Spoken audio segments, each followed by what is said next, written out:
All right. So, we're gonna get rolling here a minute or two early. This is Mrs. WuMBBAS, and Hi. we're just gonna get right to it because these tend to take a little bit. But we are looking at the next deck in our sequence, which is my like weird soldier tribal deck. I ended up switching this because like Myrel is just way better, but before it was one of the partner and background commanders. It was Ellen.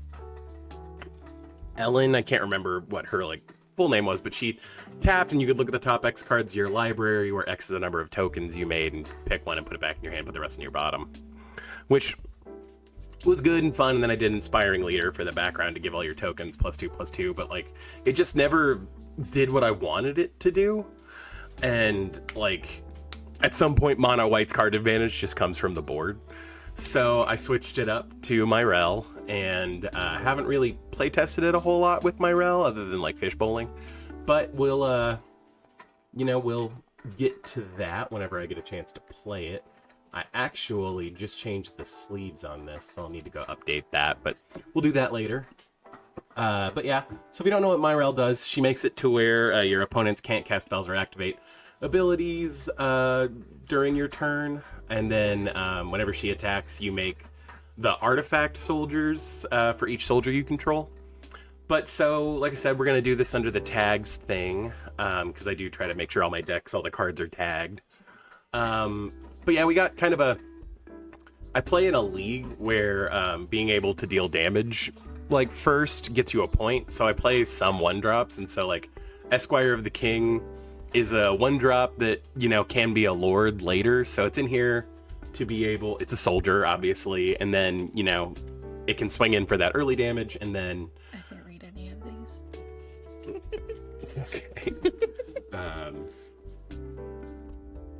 And so like Door of Destinies is good for any like tribal decks trying to win through aggro. Might Overseer gives like your creature tokens a buff, and it can make other tokens. Not that I'm necessarily worried about making mites, but you know, if this deck wins with poison, I think it's probably my opponent's fault. Rescue Retrievers the dog, so it's in here. And then just Lord effects. Then we got a couple board wipes. I specifically like Austere Command in here because you can either save all your tokens, or a lot of the like good soldiers cost 4 or more, so you don't care about the tokens, you can go that route. And then Martial Coup makes soldiers, and it's a board wipe, so you can kind of build the board back up on your side. And then Ondu Inversion is just like a flip land, and sometimes you need an answer to everything. And then the best card draw in the deck, because it's also a soldier, is Esper Sentinel. I do have Horn of the Mark in here because it's just solid in being able to like look at the top 5. This is a largely creature deck. Idol of Oblivion, because we'll be making tokens consistently. Mentor of the Meek, all of the soldiers you make tend to be 1/1s unless there are just a lot of soldiers, or unless there are just a lot of buffs out. Rumor Gatherer is one of the few non-soldiers in the deck, because you will pretty traditionally be able to get to have more than 2 creatures come into play, so you're going to scry and draw cards. And then Skull Clamp is good in any deck that makes 1/1s. I do have a couple other lords, which I guess I didn't put in like the beats category. But like Field Marshal, again, I bought the Frank Frazetta Secret Lair, and I absolutely love this art, and I have a soldier deck, and it was perfect. Dar War Chief makes your soldiers cheaper, and then, you know, gives buffs, and then Captain of the Watch kind of does everything. Gives a keyword, gives a buff, and makes soldier tokens, so like, baller. I love having counter spells in white. If I'm playing mono white, this is just funny. I mean, in Reprieve is just a good card in general, but like Lapse of Certainty is super funny. And then kind of just the traditional like mana lands. Like I said, I do think I want to change Path of Ancestry and classify it as a utility land, because it does do other stuff. So you're going to get scries. And then I know these are technically bad, but I do like Karoo. In the monocolor decks I have, I do try to run these just because I think they're fun. And then, yeah, some bunch of basics. And then for protection, Boromir is a soldier, so we run him. The countering spells, if no mana was spent, is just kind of an upgrade, an upside, but like not terribly necessary. He's mostly in here to be able to give your board indestructible. Knight Captain of Eos sacks a soldier, to prevent all combat damage, and he makes soldiers when he comes in.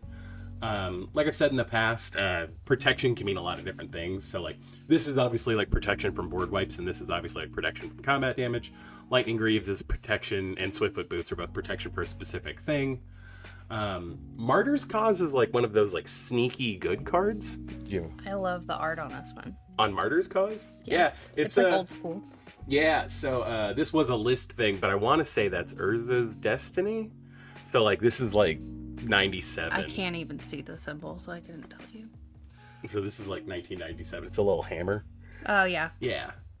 Sujiri Refuge, just because you want to like any of the like flip land cards that like somewhat fit or good. I really like Sujiri Shelter because you know, giving protection to stuff can make it to where Myrel can get in for damage, but it can also protect her from removal. I kind of got caught up and didn't actually talk about Martyr's Cause, but Sorry. No, you're fine. So, sacrificing a creature to prevent all damage to a creature or player from one source is just kind of like a sneaky good effect whenever you're putting out a lot of fodder. It kind of fills a similar role to Knight Captain of Eos, but Knight Captain of Eos only does combat damage, whereas like Martyr's Cause can prevent, like, if somebody comes at you with like a crackle of power for like 30 and is about to deal 90 damage to you, you can blank that thing entirely because of Martyr's Cause. So it is just super interesting. And then one of my favorite magic cards is Selfless Squire. It's a fog when it enters, but then if damage would be dealt to you that is prevented, put that many counters on the Squire, so he just gets really big out of nowhere, especially with our other like prevent damage effects. So the ramp package is pretty basic. I am running like Solemn. Again, there's only like a couple of non-soldiers, but like Mono White kind of needs the help, and plus Solemn like replaces himself. Smothering Tithe, because I'm already playing Mono White, like it's kind of a gimme. And then Keeper of the Accord I have under ramp. Technically he can make soldiers, but like with the amount of soldiers that this deck makes, it usually doesn't happen, but it's not like a non-existent possibility. But again, Mono White usually has trouble ramping, so the bottom ability on him is really what he's good for. Like I said, the rest of it's kind of just standard, like 2-mana ramp, trying to get stuff out as quickly as possible. And then Navigation Orb is kind of, it's Cultivate for non-green, so we play it. There is a pretty decent removal package in here, just because Catapult Master is actually part of like a combo. It's not necessarily like I'm gonna win the game with this every time, but it works. Catapult Master says tap 5 untapped soldiers, exile target creature. So, and you kind of see it down here, like Halo Fountain. So I can exile 3 creatures, pay 5 white, and just win the game. If I have enough soldiers and can do that, it's just solid. Forsake the Worldly, because I actually really like Forsake the Worldly. You know, it's an exile effect for an artifact or enchantment, but if like there's just no value for it, you can pitch it and draw a card. Generous Gift is just kind of a natural include for any white or green deck. Intrepid Hero is a soldier that can kill other people's really threatening commander, so like that's just solid. And Path and Swords. Yeah, and Path and Swords. This is my favorite art of Path, because Rebecca Guai is amazing. And then I do still love Therese Nielsen, despite her being problematic. I really like her art, but Swords is obviously, Swords and Path are just super good. So there are actually a couple of Planeswalkers in here, and they're all under this category. Basri can make it to where Myrel can swing in and, you know, be indestructible, which is really good. But I mean, he's mostly in here for his second ability, where whenever you attack with non-token creatures, you make that many soldiers tapped and attacking. Call the Coppercoats can just make a bunch of soldiers out of nowhere. Defiler of Faith, again, one of the few non-soldiers in here, but whenever you cast a white permanent, you make a soldier, so she fits in the theme. Also, like, all the Defilers are decent. Like, you probably should play them in the decks, especially if you're monocolor.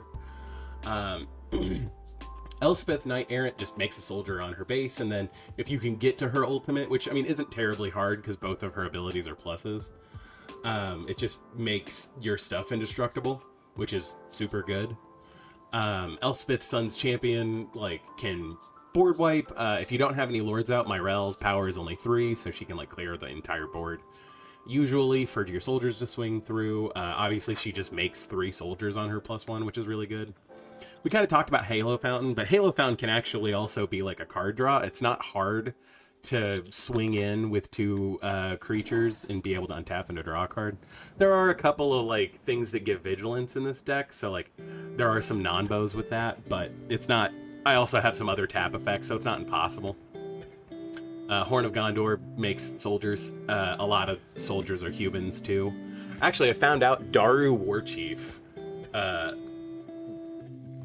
Where is it? This thing. I would not have guessed that's a human, but it's been errata to be a human. So That's a troll if I've ever seen one. yeah, it's super weird. I don't think troll was a was a creature type back in the day. It is now, but so anyway, we were back down here. Horn of Valhalla. We got a lot of horns, but it's an X spell that makes soldiers, and then it can like make one of your soldiers particularly tall. Inherently, you need horns with soldiers. Right? Yeah. You gotta call the boys. Lena's Selfless Champion's another way to like protect your board, but when she enters, she makes soldiers equal to the non-token creatures you have, so that's solid. I love Lena. Yeah, she's so good. Like, and plus, I mean, she's probably going to be buffed and other stuff. Like, she won't more than likely protect Myrel, but she'll protect like your tokens, and that's just solid. Mobilization is, again, it gives blanket vigilance, so it is kind of a non-bow with Halo Fountain, but whatever. And then you can just dump mana into it, because I find that with this deck, I end up kind of sitting on my thumbs a lot, not having a ton of extra mana around, or not having a ton of extra cards to do stuff with, so having a place to put that mana is really good. Recruit the Worthy kind of fills that same space, because for 4 mana, you can buy back, or for 4 total mana, you make a soldier and buy back Recruit the Worthy. Raise the Alarm is just 2 mana, make 2 dudes. And then Reverent Hoplite is make soldiers equal to your devotion to white. So he's also just like, dump out a bunch of soldiers. Because that's, I mean, there are 13 sources of make soldiers in this deck, plus your commander. So like, obviously the point of this deck is to make a bunch of soldiers. I do only really have 2 tutors in here. Enlightened Tutor because, like I said, you're trying to find Halo Fountain, or, if you need the help, you can get like, Sword of the Animist and things like that. And then Recruiter of the Guard is a soldier that finds other soldiers for me, so like it's just kind of a win-win. Literally the only reason this card is in the deck is I pulled it randomly from the list. It was really, really expensive, and now it's back under $5, but I don't think I would just buy one, so it's just happenstance that I had one. I'm actually gonna if you've never looked at like the tag screen of this is how that works, but I'm gonna call, I guess this is actually like cost reduction, isn't it? Do I have a thing for cost reduction? I do. Aha. So that's cost reduction, but Pearl Medallion obviously goes in any mono white deck. Mouse soldier.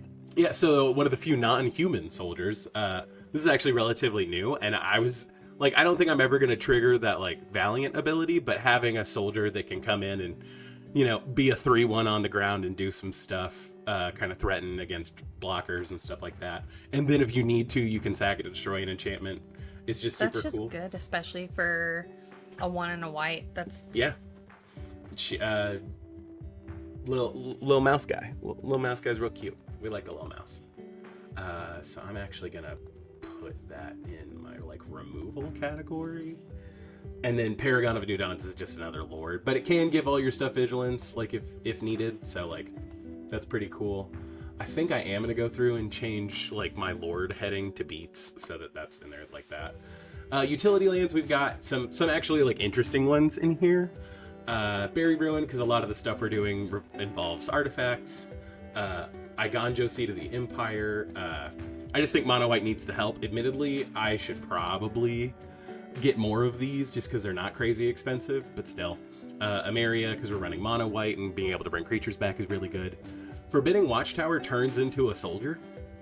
Again, you have to look up the errata, but just funny that it could be. I'm going to spend 2 mana and have a 1/5. So, Cheldoran and Outpost. You do have to sack a plains when you play it, but you can pay 1 and a white, tap it, make a soldier. Like I said, there are a lot of times in this where I just don't have a whole lot else going on, and I kind of need to dump my mana somewhere. This is just one of those places. Mikokoro, so that we can all draw cards. Mono white out here struggling, but sometimes you just gotta draw cards, and having it as a creature is just solid. Minas Tirith, If you've attacked with 2 or more creatures, again, we're probably going to be doing that. Just draw a card. Mistveiled Plains, admittedly, I have it in here because it's a Plains. And there are a lot of cards that say, like, find a Plains specifically. And so, like, I can just go grab it. And then it's kind of just, you know, incidental value. Mutavault, obviously, you can pay 1 and make it a soldier. Actually good with Myrelle because she doesn't care if, like, the soldier is attacking or anything like that. She just cares that you have a soldier. So sometimes, like, Mutavault will tap itself to add 1, turn itself into a soldier so you can make another token. Myriad Landscape's pretty standard. New Benalia, I admittedly just put this in here because I liked it. But it comes into play tapped and you scry, like, but it adds white, so sure. I think Reliquary Tower is in here just because I hope I would love to get to a point where I have to discard down. I don't think it's ever happened in this deck, so Reliquary Tower might be a good swap out, admittedly, but still. Rogue's Passage is in here because, you know, having it on a land is really good, and you can sometimes just, you know, trade in for being able to swing in for free. Like, Springjack Pasture makes goats, and then if you make enough goats, you can, like, sack them to gain life or mana, but it's really in here to make more tokens. And then, I like the idea of soldiers sacrificing goats. Right? It's weird. And then Terrain Generator. I tend to run Terrain Generator, especially in, like, monocolor decks, because they do tend to have more basic. But also, it's just, like, a fun card, and it's good. And then I have 2 in, like, the value category. Charitable Levy is one of those cards that, like, I'm always trying to put it into decks, but, like, it has to be the right kind of deck. This deck does have a lot of creatures, so it's not like I'm really worried about paying the 1 more. And then, you know, being able to get a land and draw a card is pretty good once that comes off. So, like, the inclusion, like, risk isn't very high. And then Elixir of Immortality is in here because sometimes you gotta shuffle your graveyard into your library. Mill is a thing, and it can be a problem, and this deck doesn't have a ton of ways to get stuff back from its yard, so... Yeah. But yeah, so that's soldiers. It's mono white. It puts up dudes. What I really need is another Teferi's protection, but those are $30. And like I said, I've talked about it in the last stream a little bit, but I love Dawn's Truce. It's just heroic intervention for white, and it's super good. I do already have it in a couple decks.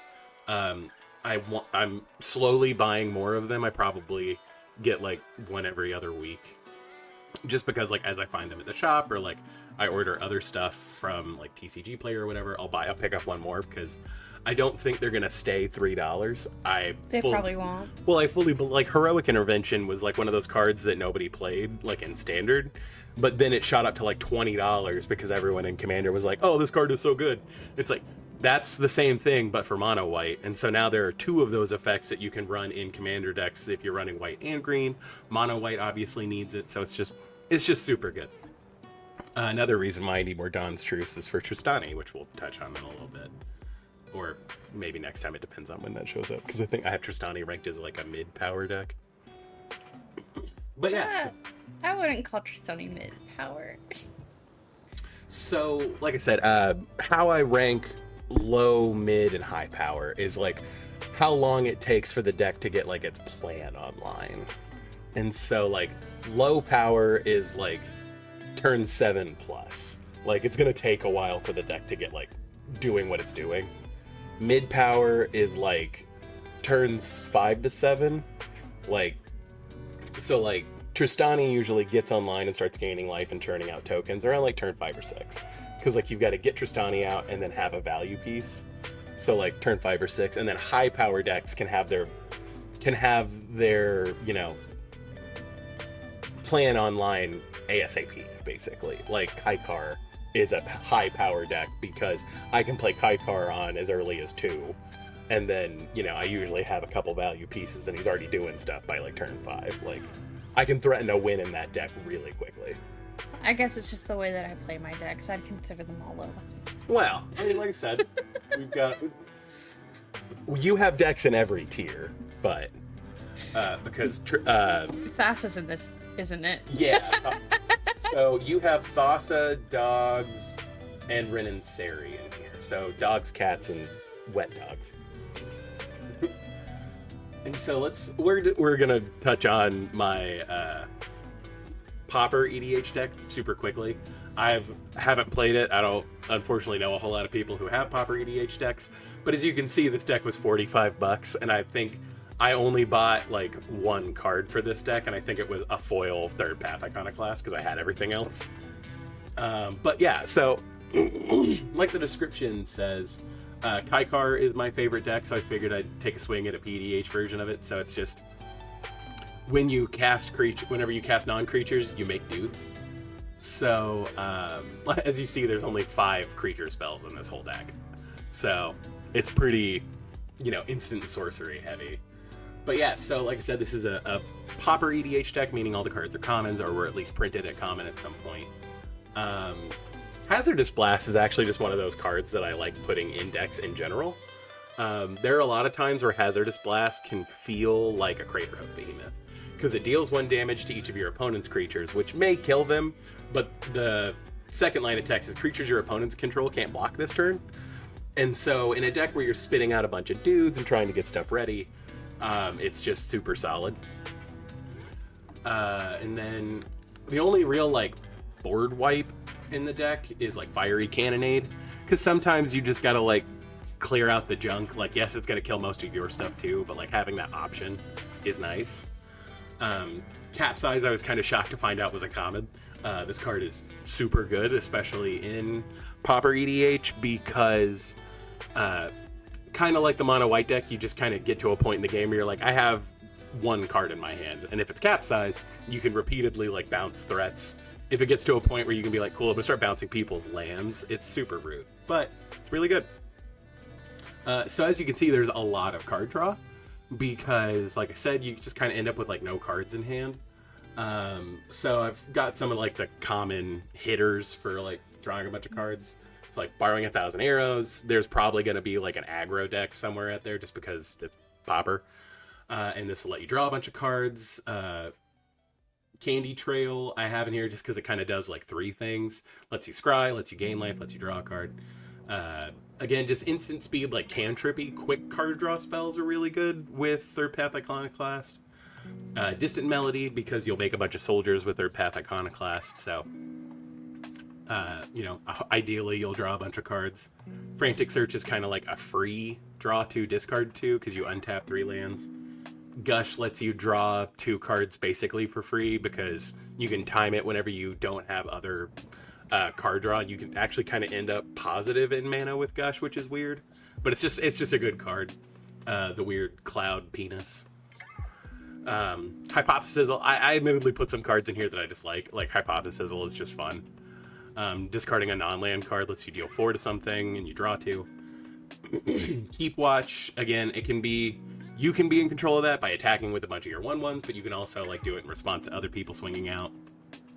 Una's Grace is another one of those cards where especially later, once you get to 8 or 9 lands, you don't really need more than that, so you can just use the lands to retrace to draw more cards. Again, just cantrips, the classics, Opt, Ponder, Preordain, Sleight of Hand, Thought Scour, and Consider are all kind of in that same. They basically say 1 blue mana, draw a card, and make a dude, so just solid. And then Treasure Cruise, because you're gonna end up with a bunch of junk in your yard that you really can't get back anyway, so whatever. I do have literally the 1 copy spell, I think, that's a common, because I love copying spells, but also it just, it fits in the colors and we like it.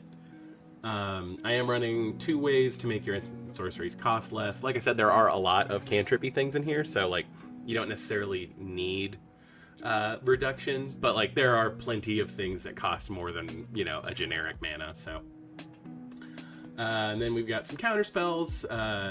Traditional counterspell, because you can run it as a common.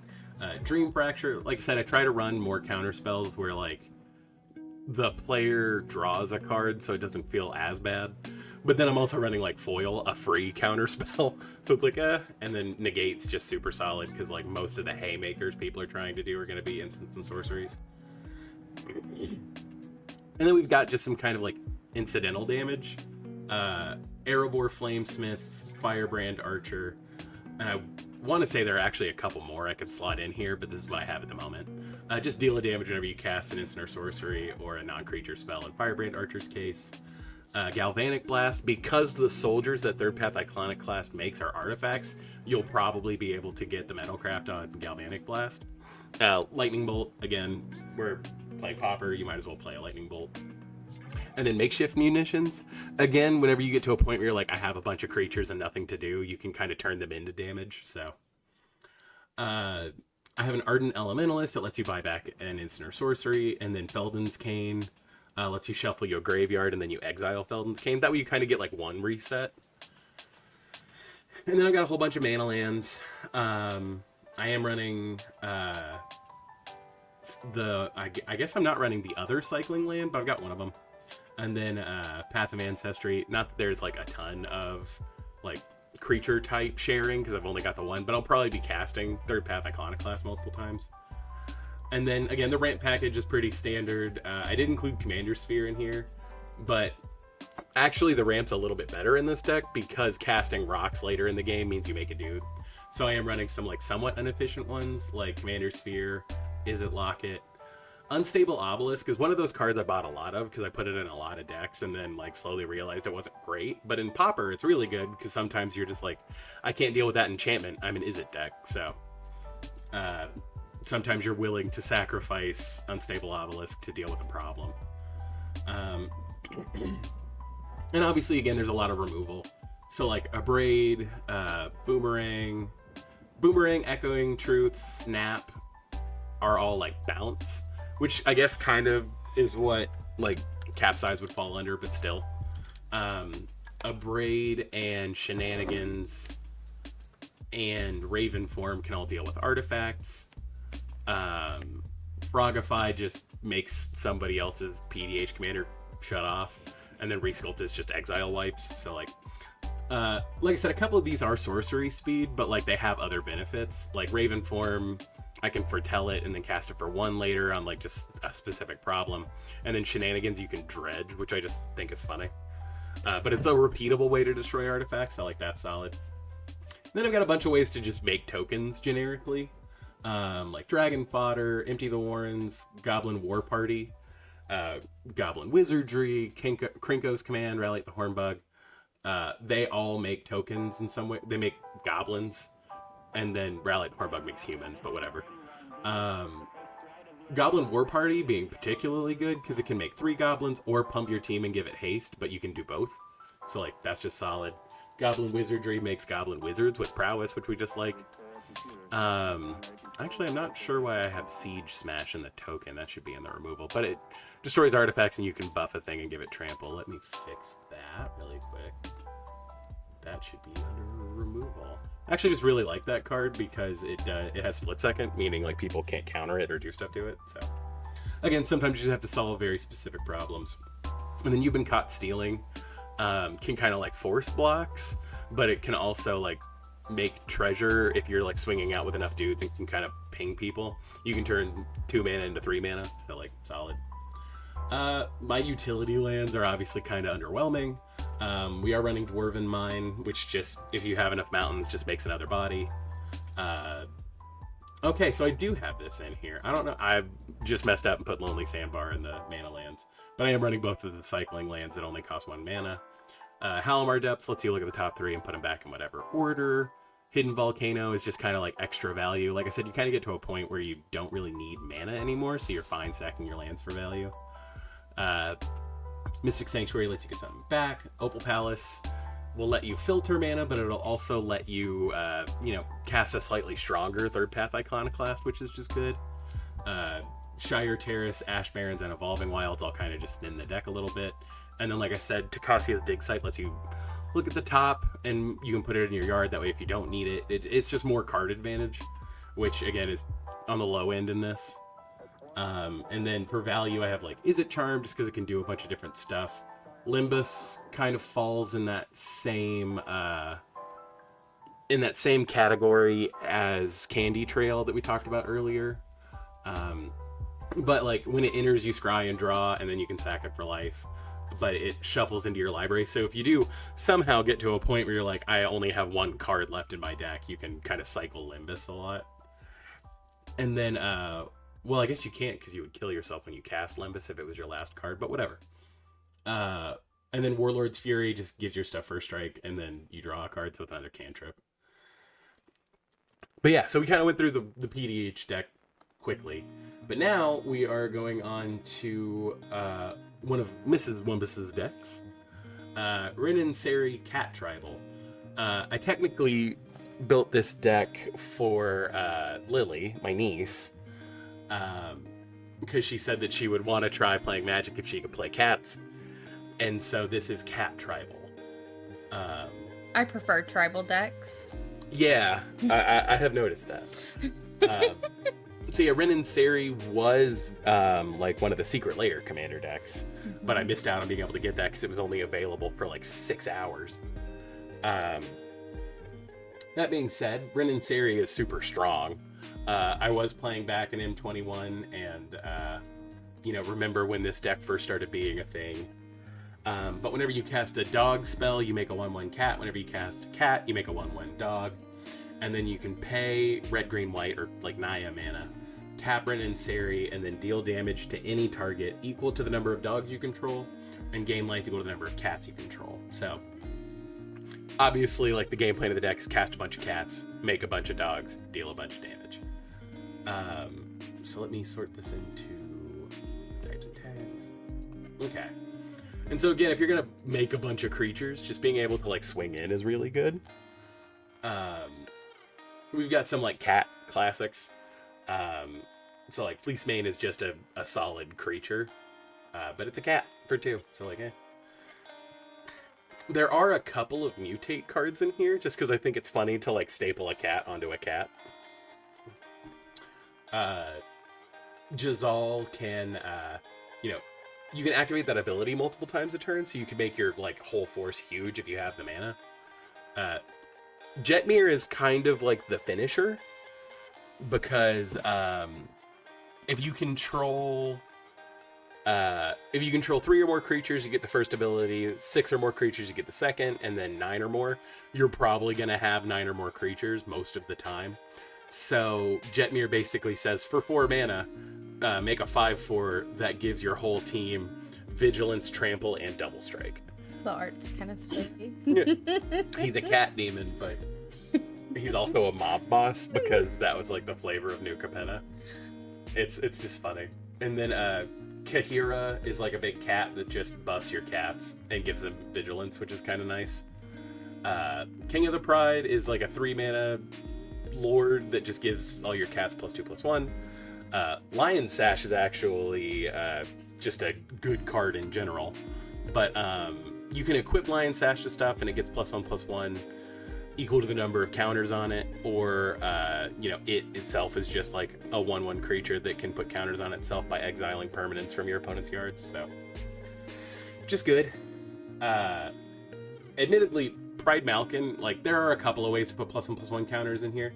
I just really like the art of this cat. It looks like it's dancing. He's just a sassy little guy. Regal Caracol is just a cat lord that makes cats, so like upside. Regal Leosaur, again, I like the idea of putting cats on cats to make more cats. But, whenever he mutates, it's a lord effect, so like, cool. The OG, we play Savannah Lions. Again, I love Savannah Lions. It's just a 2/1 for 1. Like that was rare quality back in the day. Like that's insane. And it got bumped all the way down to common. I just like the art. Yeah, and plus it's like lions in the Serengeti. Like it's cool. And then Zaro Janan, Scion of Efrava, can just buff your creatures. Like it's another big buff. So like woo. I like the art on this one too because it's kind of stained glassy. Yeah, that was like a whole art treatment back in Dominaria United. They did a bunch of those and they all look kind of cool. And then for board wipes, Blasphemous Act, just because like sometimes you gotta wipe the board and like you're probably never gonna pay more than 1 mana for Blasphemous Act. Yeah. And then the other 2 board wipes I have are modal because again you are playing like creatures, so you're committing to the board, but you want to have options or clearing out other stuff. So both of these can destroy all artifacts and enchantments if you need to. Admittedly, those are two removal cards that I don't feel bad about doing, because it allows you to do my brain just blanked on it. It can be like, you can kind of politic with the board politic. Because I don't feel as bad. Yeah. When everybody else at the table is like, no, you definitely need to do this. Yeah. And then Teamer Sabretooth can just like let you reset some of your ETBs, because there are a lot of things that whenever they enter the battlefield do something specific for you. You also don't mind recasting your cats because of Renin Sari's trigger. So like Teamer Sabretooth just lets you reset them. It can also protect Renin Sari if someone tries to like spot removal it or even board wipe. So, and Teamer Sabretooth gives itself indestructible when it bounces stuff. So it's just a good card. Speaking of creatures with ETBs, this is just a cat that lets you draw a card. I think in the next set there's actually 1 and a white for a cat that lets you, when it enters it, draw a card, kind of like Spirited Companion, the corgi in the dog deck. So I think they're printing that, which is cool. The audacity that they're calling this a stray. Right. Cats just kill lizards. Yeah, I think they just wanted, it looks regal. this cat just wanted to give you a lizard. It's fine. Keeper of Fables is a cat that lets you draw cards. Kutsil is a cat that lets you draw cards.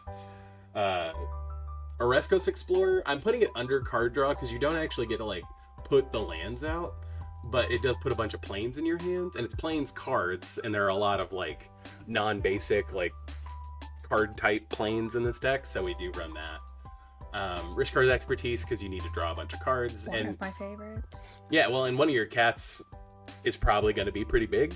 I mean, worst case scenario, it's just Renin Sari, which I think at its base is a 4/4. I would have to go. Let me scroll back up and look at that actually. Yeah, so Renin Sari, like, so at worst, it's like draw 4 cards, play a spell. So like you would pay 6 mana for that in green. Because you are going wide, we are running Shamanic Revelation. Again, you'll probably gain some life on it because a lot of your cats will be big. As you saw, there are a lot of lords in this deck.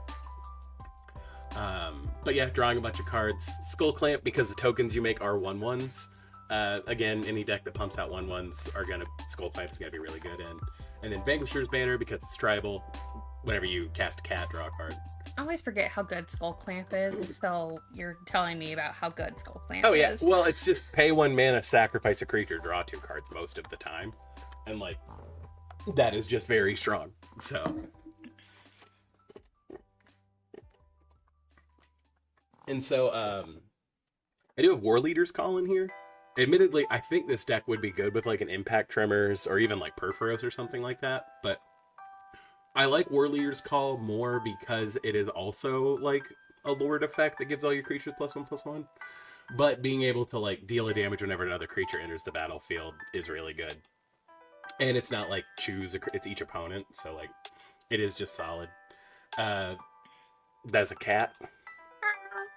And then the mana lands are pretty cut and dry. Like I said, I do have a bunch that I tried to put what I could in here of the like double types. So like Canopy Vista, Jetmir's Garden, Sacred Foundry, and Temple Garden all have like subtype planes. And like I said, there are a few things that let you go get planes specifically. There are a couple that let you get forests specifically too. So it's not like, totally one-sided, but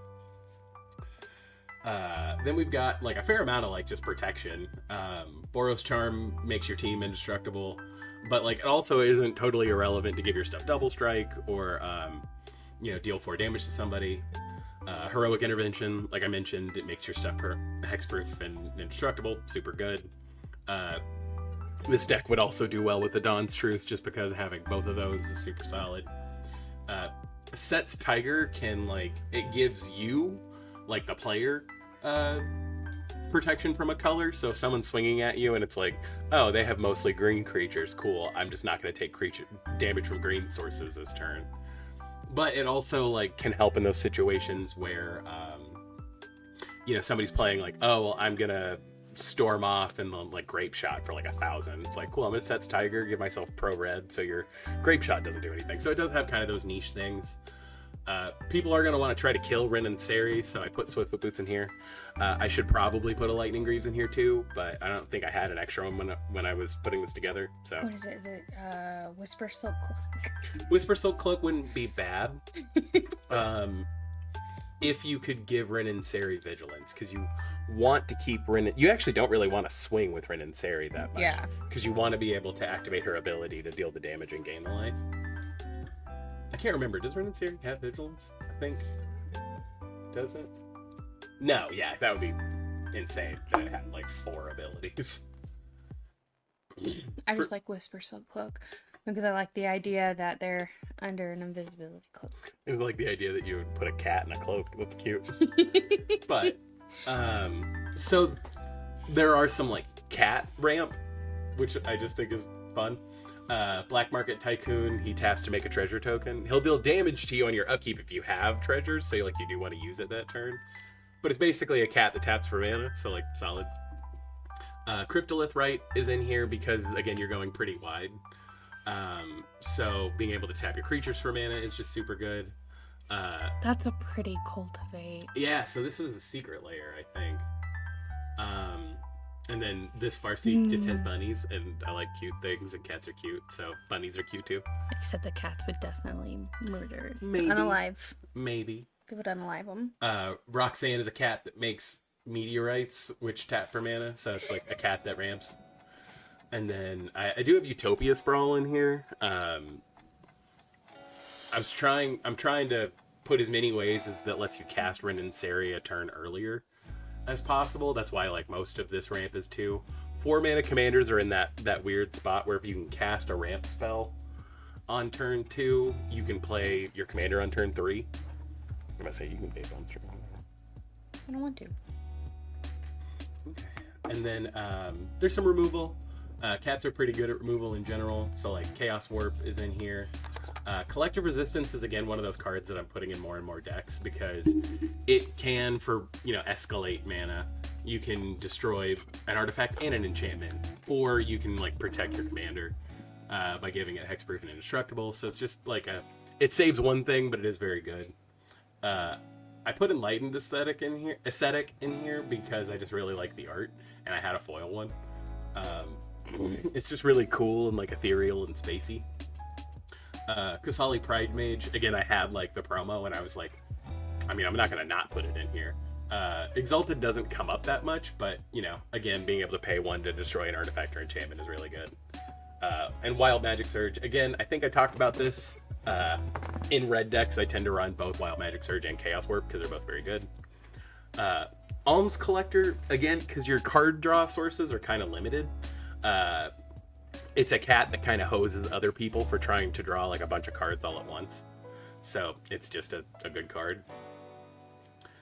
And then, like I said, I do have, for tokens, I do have like a little sub-theme of Mutate. So Cub Warden just makes 2 cats when it mutates. So like absolute worst case scenario, it's 4 mana, give something lifelink, and make 2 cats. Like that's super fine. Felidar Retreat makes cats when a land enters, but it can also buff your team and give them vigilance. Like I said, it is really good to give Rin and Seri vigilance. Garrison Cat's just a cheap cat that when it dies you get a token, so it's the value of it. Jedit Ojanen of Ifrava. I'm about to say we saw a later, like in time version of him earlier, but whenever he attacks or blocks, you make a cat, and he is going to be unblockable pretty often because of the Forest Walk, so just solid. Nakatl Warpride is a super weird card that I really like. Nakatl Warpride must be blocked by exactly 1 creature if able, and then whenever he attacks, put X tokens into play tapped and attacking that are copies of Nakatl Warpride, where X is the number of creatures defending player controls. So basically, Nakatl Warpride says, I'm gonna swing. All of your creatures have to block with a 3/3, and then the rest of my team also gets through. Like, so it's just it's another way to like sneak in a bunch of damage. But I just really like this card. I think it's janky and fun. Parallel Lives doubles your token effects. Obviously, gonna be good in any green token deck. Waiting in the Weeds is in here, admittedly, for the for the art because it's a bunch of cats. It is kind of annoying to tap in such a way that you have untapped forests, and you're not necessarily trying to give everybody cats, but if everybody has cats, you know, that's kind of fun. But making a bunch of cats, and then White Sun Zenith is just an X spell that makes a bunch of cats. Utility lands are a little more limited. I do have Animal Sanctuary in here because it can put a +1/+1 counter on a bird, a cat, dog. Obviously, in this case, just a cat, but you know, there are some synergies, like I said, with like a couple of the cards up there, like Pride Malkin and stuff like that. We're having a +1/+1 counter on it would give it trample, so like there is some utility in that. Castle Embrith can just buff your team. It's just a solid card if you're in red and playing aggro. I do have Command Beacon in here because Ren and Seri tend to die a lot. Like, unfortunately, she already costs 4, or they already cost 4, so they're expensive. You know, especially if it's like the third time you've had to cast them and now they cost 10 mana. So like in decks where like my commander is a target for removal, I tend to put Command Beacon in. Keswick Wolf Run just lets you dump a bunch of mana into giving one creature a lot of damage. It can turn Ren and Seri into a one-shot. It's just super good. I think I've touched on this, but I run Scavenger Grounds in a lot of decks, especially if they can't like shuffle a graveyard in through like a wheel or something. Again, just shuts down graveyard decks. And then, like I said, any deck that's 3-color that I can run these in, I've started running them. Also, going back to Lions, Scavenger Grounds is... Oh, yeah. It kind of... So it's tribal. Yeah. I mean, it's just more ways to deal with the graveyard, because this deck doesn't really fight against that super well. I meant aesthetically, but... Oh, yeah. I mean, that is like a big, like, creepy... I think it's a sandworm, actually. Which Saturdays. is kind of in line, because we went to go see the new Beetlejuice movie yesterday, and then we watched both of the Dune movies because we hadn't seen them yesterday. So we had a Sandworm Saturday. But so, like I said, Elixir of Immortality tends to go in decks that don't have like ways to shuffle its graveyard consistently. Feline Sovereign I have in here because it is a lord, but it also does like some additional value stuff. It can destroy whenever a cat deals combat damage to a player, destroy an artifact or enchantment that player controls. So that side of it. Maskwood Nexus makes all your cats also dogs, so you make double the tokens with Ren and Seri, and you get like the other value of it, and you can pay 3 to make a shapeshifter, which is also a cat or a dog. So like it kind of serves both purposes. Maskwood Nexus, I think, is one of those cards that's in every Ren and Seri deck because it's very good. One of the few non-cats in the deck is Nylea Keen-Eyed. And it's mostly in here because, I mean, it makes your stuff a little cheaper, but it also just lets you kind of keep peeking at the top of your library. If you have a bunch of mana and nothing to do with it, you can put more cards in your hand that way. Prowling Serpapard is a cat snake, which I just thought was cool. But it does make your stuff uncounterable, so like that's cool.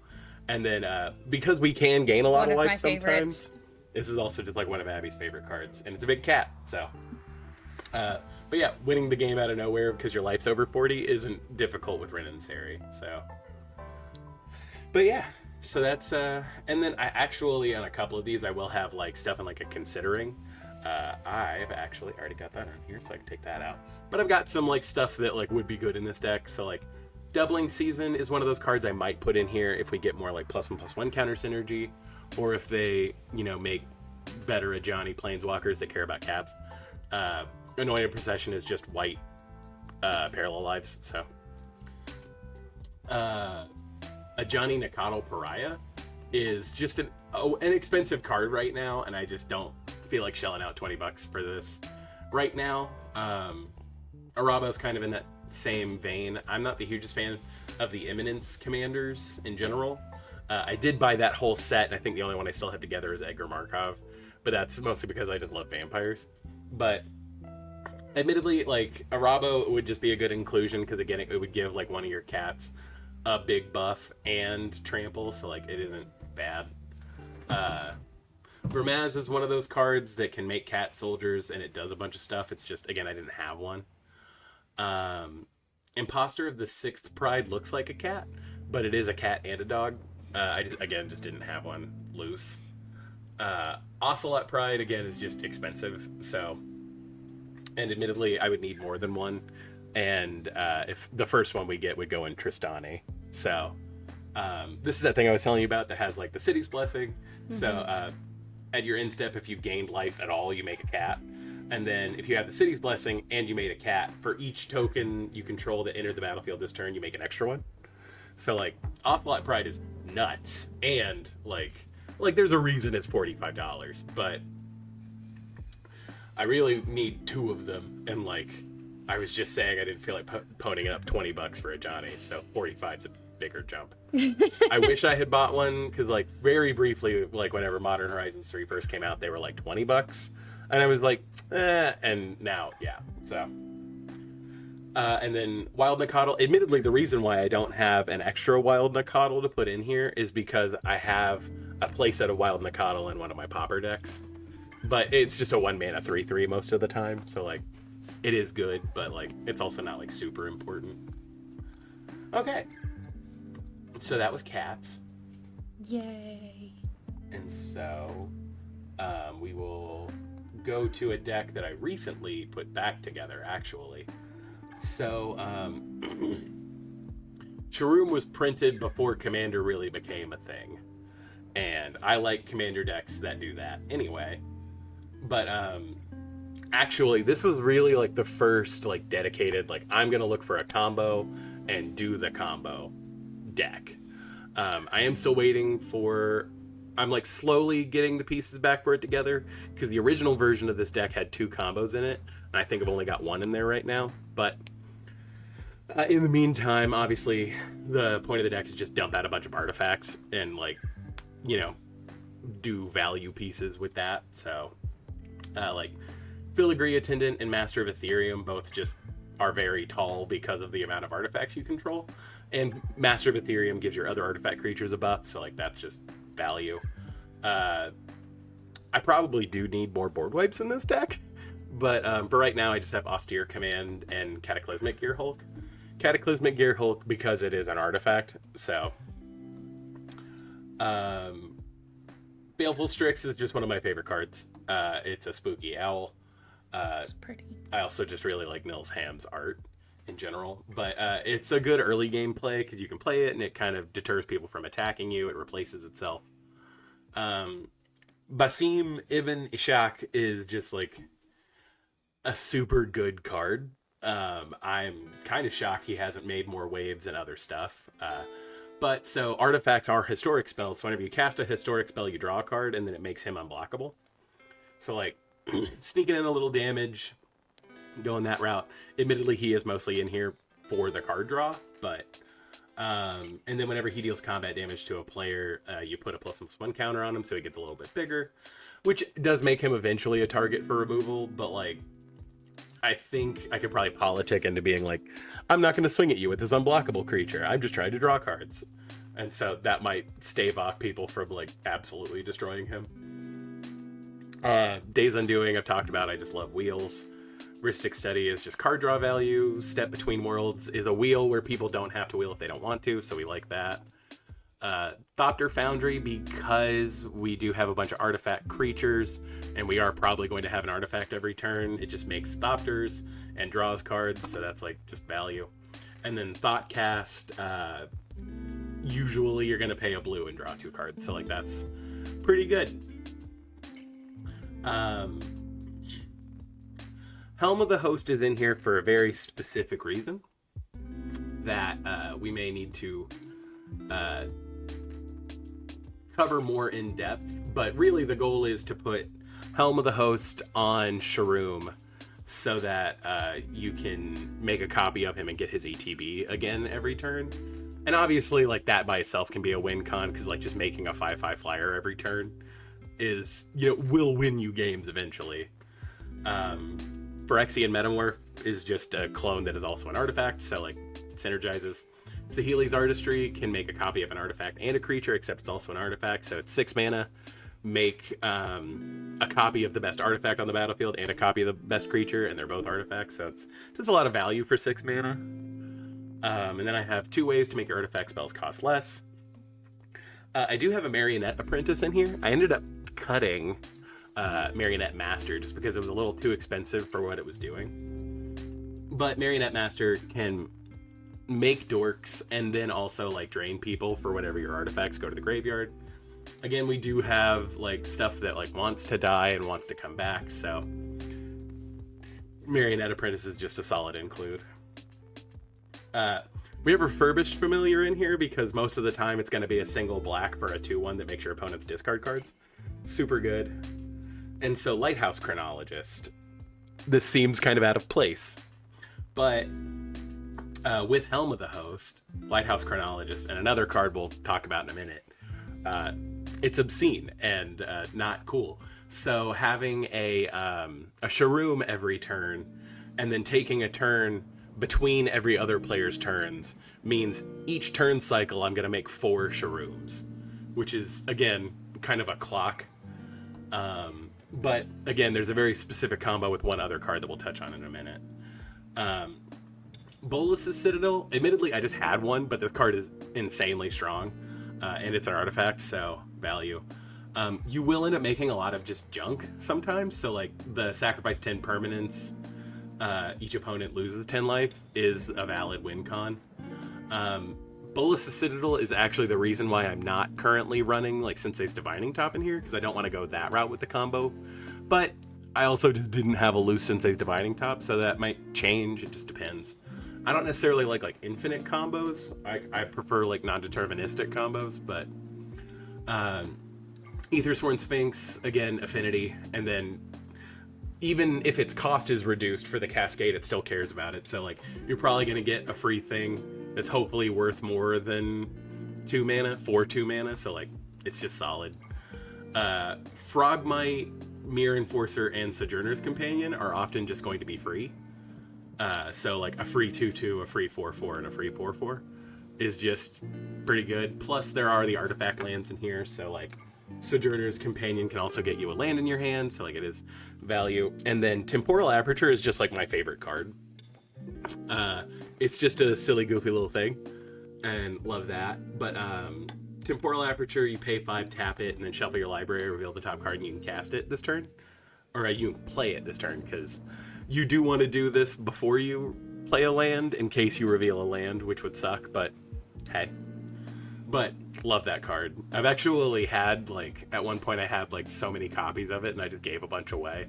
And then I realized it's like, oh, this is on the reserve list. Maybe I shouldn't have done that, but whatever. I'm more than happy to give cards away that I love, so to have other people play them.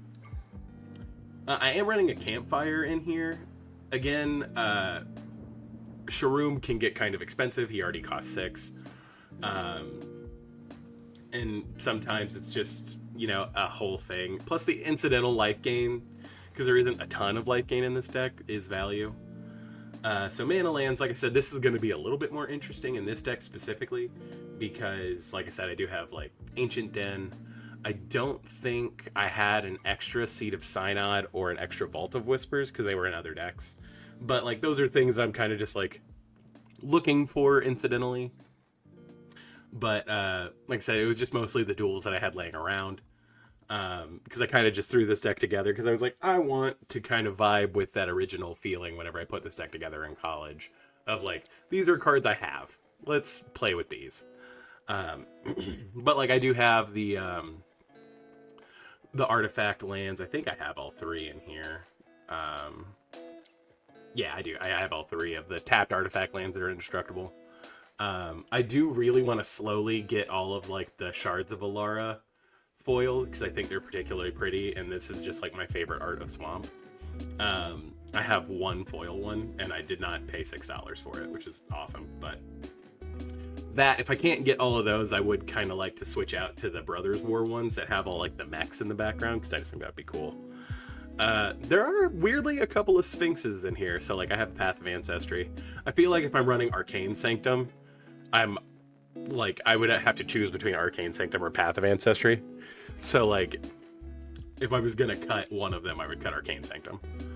But I like keeping Arcane Sanctum because it's like in flavor for Shroom, like the head of the shard of Esper. So, and then so we've got. I did put an Urborg in here. I've found that in decks where like black isn't a huge focus, but like I do need a decent amount of black, running Urborg is just decent. I do have like a weird amount of utility lands, so it comes up at times. Ink Shield, I think, is just one of those decks that you should one of those cards you should play if you have a deck that can run it. And I got an extra one because I bought the Sheldon Secret Lair, so solid. And so there is a lot of ramp in here. Again, most of Esper's ability to ramp is through artifacts anyway, so there's kind of inherent synergy. But like I have Archaeomancer's map in here because again it just lets you find lands and then play them for free, and like there are decent card advantage engines in this deck, so like you will probably have extra lands to play. I do have Burnished Heart and Navigation Orb in here because if they go away you can bring them back with Shroom's ability. Same kind of vibe with Mind Stone. Liquid Metal Torque because sometimes you want to turn stuff into artifacts to get the value out of it. Or, you know, if someone's going to destroy all artifacts, you can be like, well, I'm going to turn your thing into an artifact, and now it's gone too. One of the couple of gold-bordered cards I own, because a real Metalworker is super expensive, but I do have Metalworker in here. Again, the gold border is like $20, and if you play in play groups that don't super care about proxies, at least this one was printed by Wizards, so. And it didn't cost $1,000 for 4 packs, which is still insane for me to think about. Yeah, I don't think we have many people we've ever interacted with that have been upset about the gold borders. Yeah, especially the gold bordered ones. Like proxies, yes, but mostly if you don't even have a copy of the card, is when they get upset about it. Like, I mean, and like I've said, I only proxy cards I own, unless they were directly printed by Wizards of the Coast. Because technically this is a proxy, but it is, like, again, printed by Wizards, so I don't feel as bad about it. Like I said, I think I have, because I own a gold-bordered Gaia's Cradle, and I have a gold-bordered Grim Monolith. And Gaia's Cradle at its cheapest is like $700, I think. Yeah. And gold-bordered Grim Monolith, or like normal Grim Monoliths, like again at their cheapest are like $4 or $5. And I think I bought the gold-bordered Grim Monolith. I think I got it for like $20. And then, and mind you, this is a little bit ago, so they're probably more expensive now. But and then the gold-bordered Gaia's Cradle, I think I bought for $6 forever ago. And even the gold-bordered Gaia's Cradle is now like $150, which is insane to me. But I picked it up a while ago. Midnight Clock is one of those cards that'll just like sneakily give you a new hand. And like, I'm into that. And then, like I said, Solemn will die, and you can bring it back with Shroom, get the land again, draw more cards. Wayfarer's Bauble is another one that you can like get back with him. So our like removal package in here, I think Anguished Unmaking is just one of those cards that if you're in the colors, you play it. Armix Filigree Thrasher is like an interesting removal piece because it can obviously like remove a single creature if Armix is attacking them. But it also provides you a way to put artifacts into your graveyard that you can bring back with Shroom, like, because it may be easier to cast Shroom, or you're concerned about like them countering the artifact itself, and so it's just solid. Aethersworn Adjudicator again is in here for like the Esper flavor, but it also is just like a good card. It has Mortify on a stick, so destroy target artifact or enchantment, and then you pay mana to untap him, so if you have enough mana you can just blow up a bunch of stuff. And then I'm running Swords in here. I think it was probably because I just didn't have a loose path, because I do usually prefer path, especially, but actually no, I'm running Swords in here specifically because I don't care how high your life total is, and we'll talk about that in just a second. Voidrend, I admittedly just had one of these and was like, oh, this is a good card, and so I put it in here. It kind of fills the same role as Anguished Unmaking, and again, if you're in the colors to play it, you probably should be, but making it an uncounterable is a dog. Hi, Cookie. He's giving me eyes from across the room. Look at this sweet bean. And then I really only have the one sack outlet in here right now, and I probably need to change that. The Thopter Foundry is just a good card. It can make you gain life. It can make you make more tokens, especially if you're going to be able to bring back the artifact you sacrificed with Thopter Foundry. Hi. She's a sweet snuggler. And so now we'll kind of touch on like the actual combo of the deck. Magister Sphinx is just gross, and it's a Sphinx, and it was in the colors, and I just really like the card. Setting someone's life total to 10 can be really brutal. But so the combo of the deck is with Mindslaver. So like I was talking about, if you have Helm of the Host on Sharoom, you get a copy of Sharoom, and he enters the battlefield, and you make a copy of it. If you activate Mindslaver, you take control of somebody else's turn, their next turn. The copy of Sharoom comes out, and you get it back. And so if you have Sharoom, Mindslaver in your yard, and Helm of the Host, then every turn you get to take control of somebody else's turn. If you have Lighthouse Chronologist and you're taking a turn between everyone else's turns, you then get to activate Mindslaver between each player's turns, and nobody ever takes a turn again. You play the game of Magic by yourself. And that's really brutal and funny to me, personally. It's real mean. It's super funny. And most of the time, the table will just be like, and we're done. Cool, you win. Got it. But, like, I would love someone to be like, no, I want to play it out. And it's like, okay, cool, I will play a 4-player game of Commander with you as puppets. I will literally, like, bring out marionette strings and we will do this. It's just, it's real mean. But this was, like, the first, like, theory crafted, this isn't an infinite combo, it's just really mean combo that I made. And so, like, that's why I wanted to put the deck back together, just because it was fun. Plus, Mindslaver got reprinted because it was creeping up there, and now you get a copy for less than $1. So, like, but so with tokens and stuff, you know, just casting artifacts, you make Thopters. In both of these cases, very good. I do have a couple tutors in here, like Demonic Tutor. Again, if I'm running Demonic Tutor and just wanted more tutors, Fabricate's gonna go in here because most of what we're searching for is artifacts. I also feel like that's just a little bit more fair. Sphinx Summoner specifically finds an artifact creature, and that can obviously go in a lot of ways. And then Whir of Invention, you can usually find pretty much any artifact in the deck at instant speed at the end of someone's turn. Again, because it puts it into the battlefield, you can kind of get around like counter spells. Somebody would have to counter Whir of Invention. And like, I think typical Magic player brain tells you not to do that because you're like, I'll just I'll just deal with the thing when it comes out. But if I grab Mindslaver and then gain control of your turn, like, and then tap all your lands so you can't do anything, you're kind of SOL. So utility lands, like I said, I kind of threw this together with what I had. So I do need to get more utility lands, and this is one of the decks I'll talk about in my considering pile and everything. But Bojuka Bog just goes in black decks. It's super good. Admittedly, like I said, I am slowly changing things out for the creature that does it, and then it flips into a black land, but that didn't happen this particular time. Buried Ruin, randomly, it's just sack this land and go get an artifact out of your yard, which is just good. Again, the cycling for 3 mana, if it fits, it goes in. Demolition Field, like I said, I always have some way to blow up a land in the deck because you got to deal with other people's Gaia's Cradles or like Glacial Chasms and stuff like that.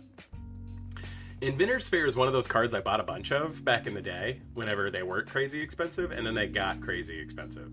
So I'm super happy I had an extra one laying around. So it just incidentally gains you life, and then you can tutor for an artifact if you need it later. So, like, just solid. Monumental Hinge, because again, all artifacts are historic.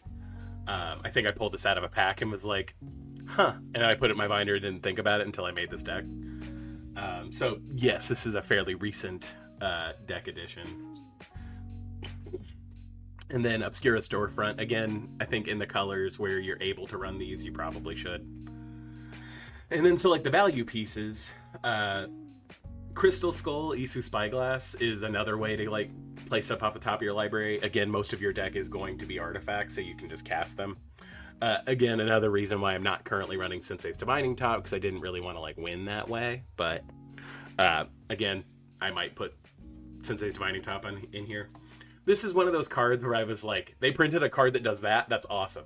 So Deadly Dispute is just a super good card. Again, you do want to have ways to put your artifacts in the yard and get them back with Sharoom to get the value. Sculpting Steel just makes a copy of an artifact pretty good, and it's an artifact itself, so you can get it off of Worm Invention and several other things. Shimmer Mirror lets you cast artifacts with Flash, and it has Flash. Tezzeret is usually I'm just 0 Tezzeret.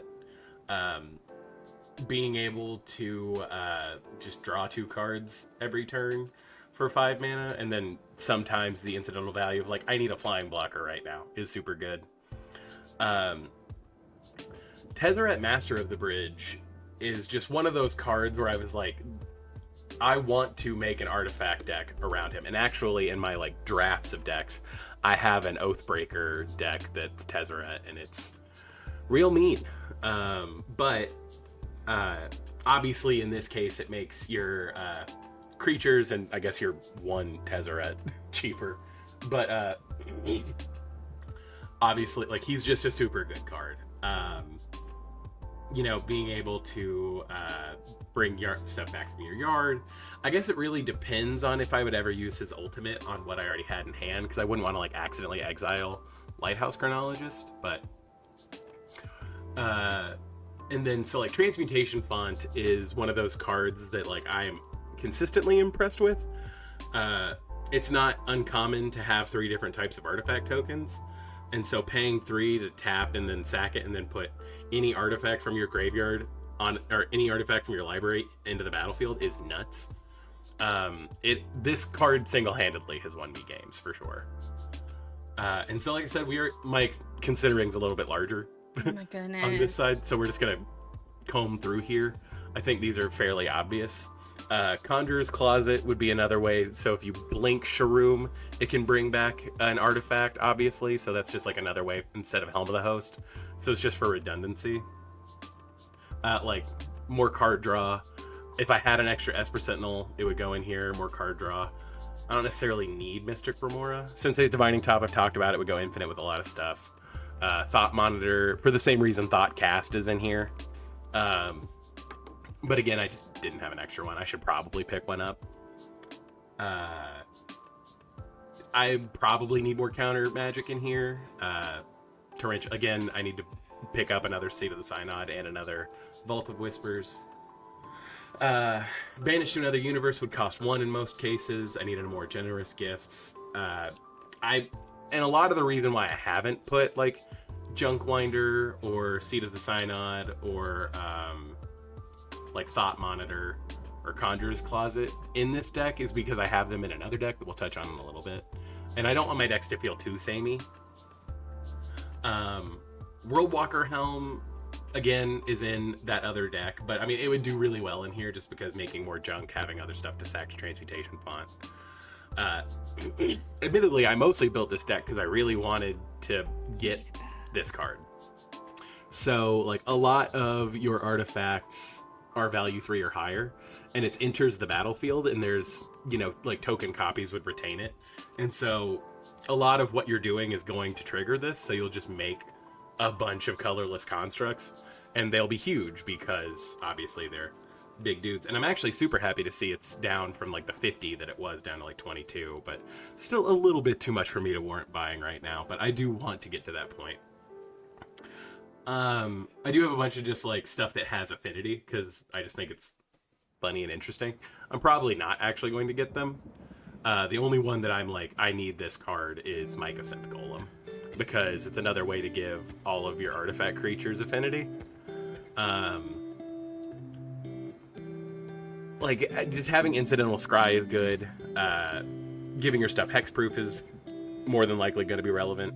More ways to make more constructs. I should probably put a Karn Legacy Reforged in here. I just haven't bought one. But it's just another way to make a bunch of, like, colorless mana.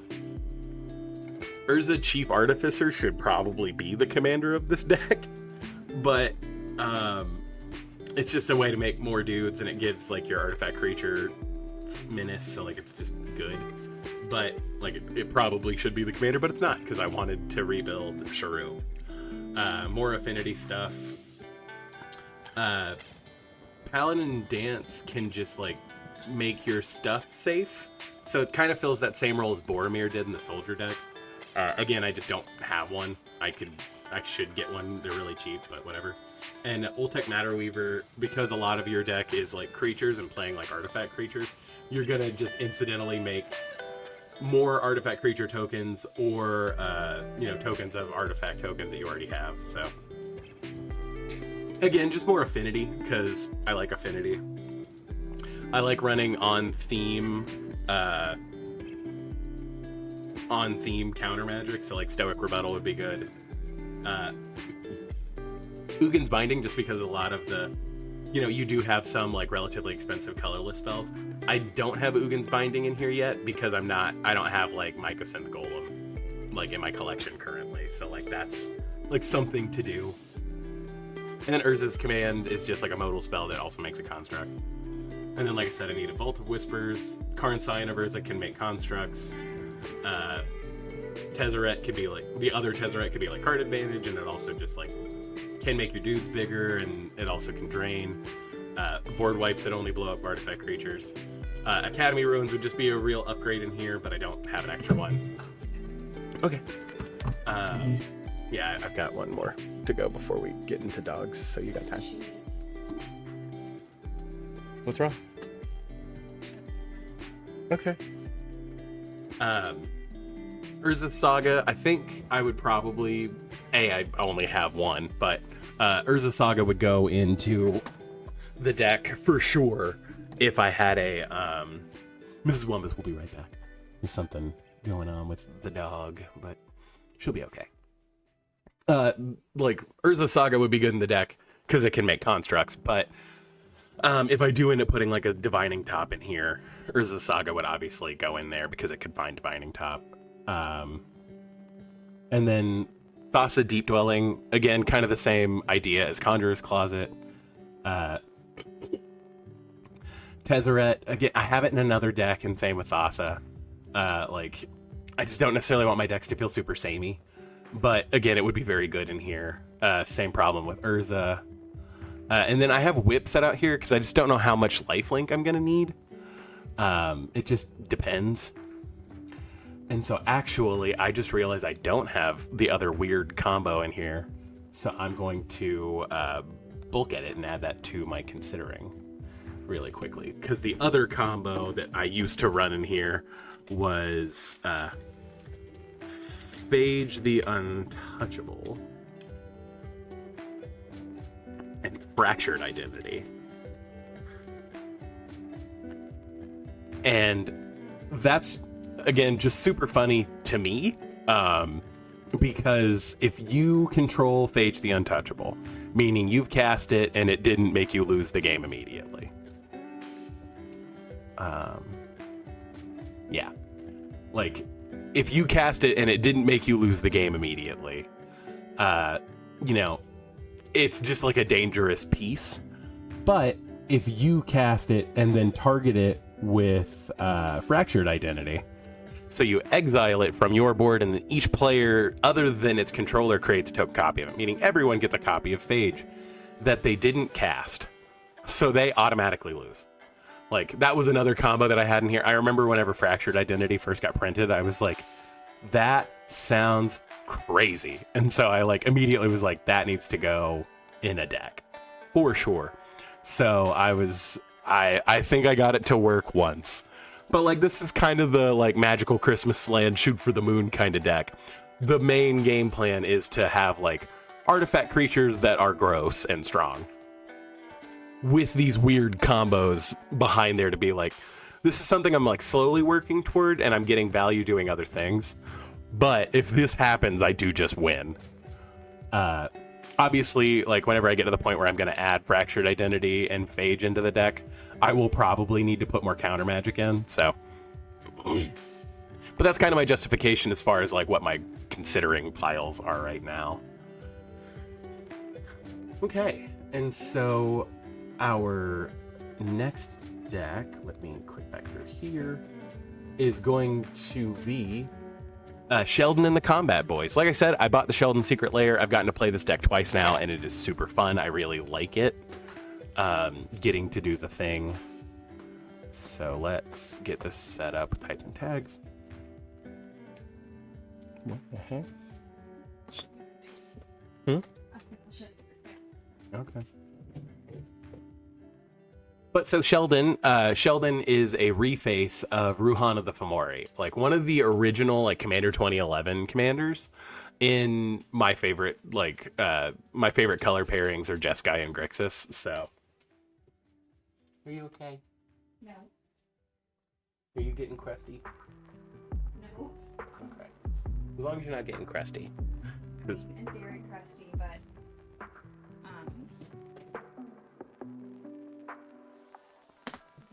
we will take 1 second, y'all. I'm sorry.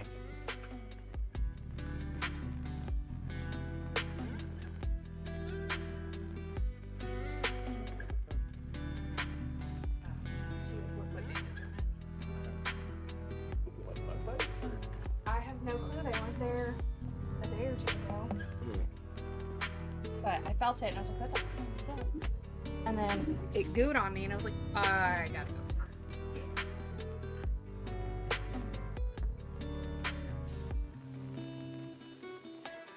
She's probably gonna be going to the vet. Not today, this week.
Sorry about that, y'all.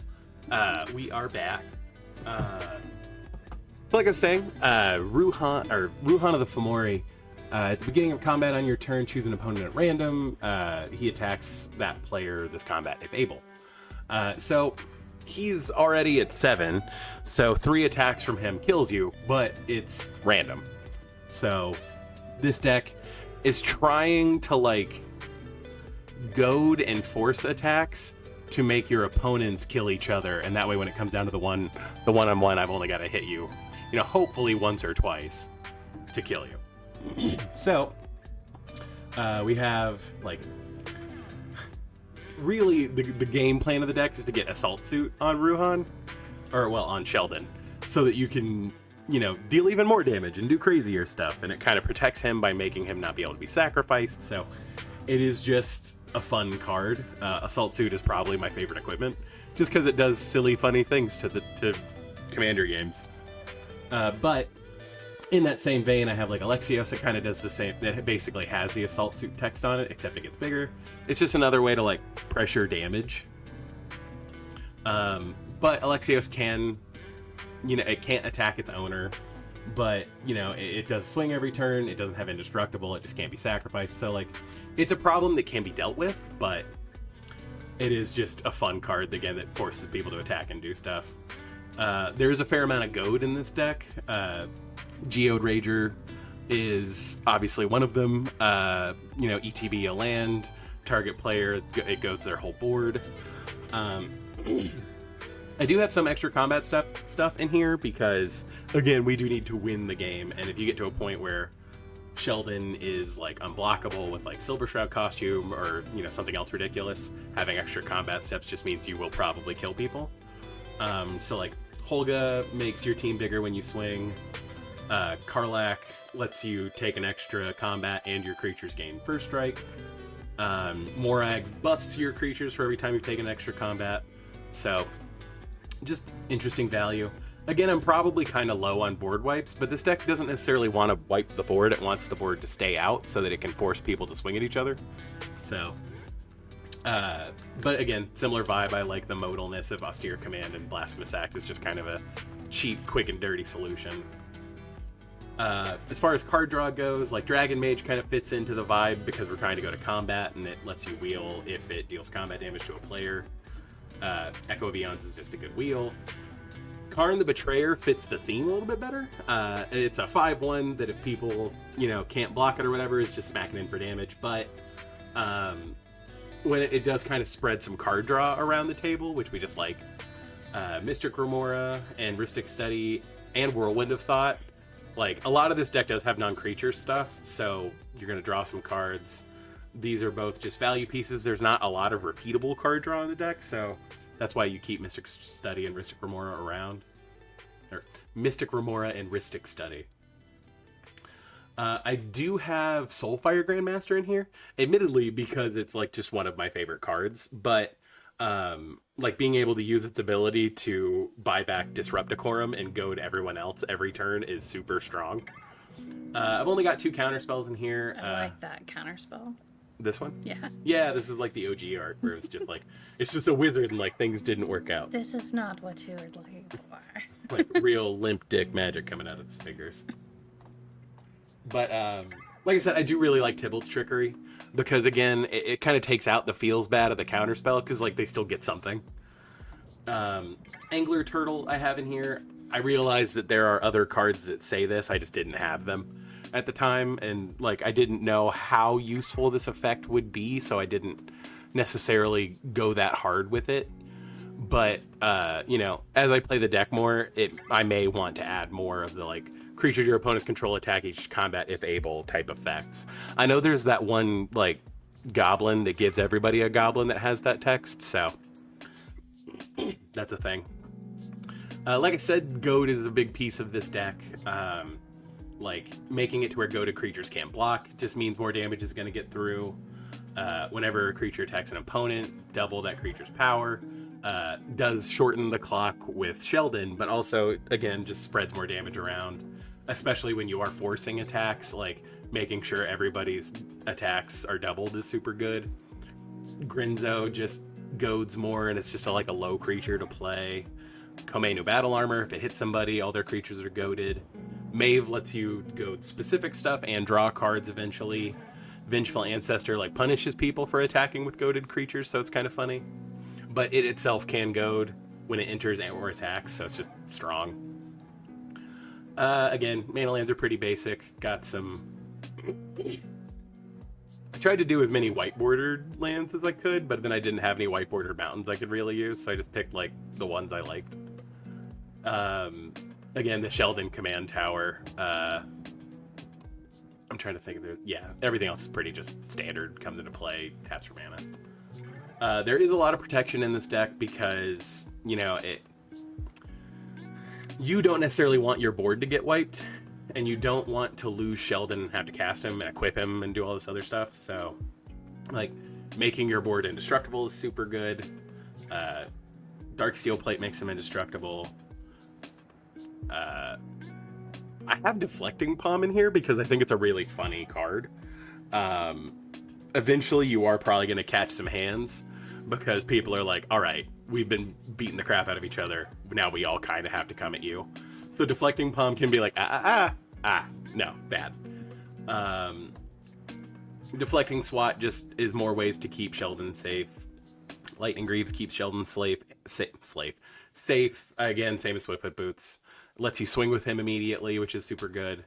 Propaganda keeps you safe in the same way that, like, Deflecting Palm might. Because, again, other people are like, well, these creatures are goated, but I have these couple. I need to send them at you, but if they can't pay for it, value. I put Smoke Bomb in here because, again, it is just value. It can give your creatures Shroud, and it can make Sheldon unblockable. But I put it in here because I just think Sheldon would think it was funny to have an Assassin's Creed card in here. Just, you know. And then Teferi's Protection, like I said. Teferi's Protection is just an insanely strong card, and it keeps your board safe, so, like, why not? This stuff is a little bit... Like, the ramp in this deck is a little weird. Obviously, I have, like, all the 2-mana rocks that are just good in these colors, but... I'm also running Curse of Opulence, again, to kind of incentivize attacks. People will tend to attack because it's like, I get a gold, and you'll make a bunch of extra gold, so, like, having the mana is nice. Red Death, just, like, it is a dork that taps for red, but it also, like, goads stuff, and it can let people draw cards, so it can help people catch up from being behind.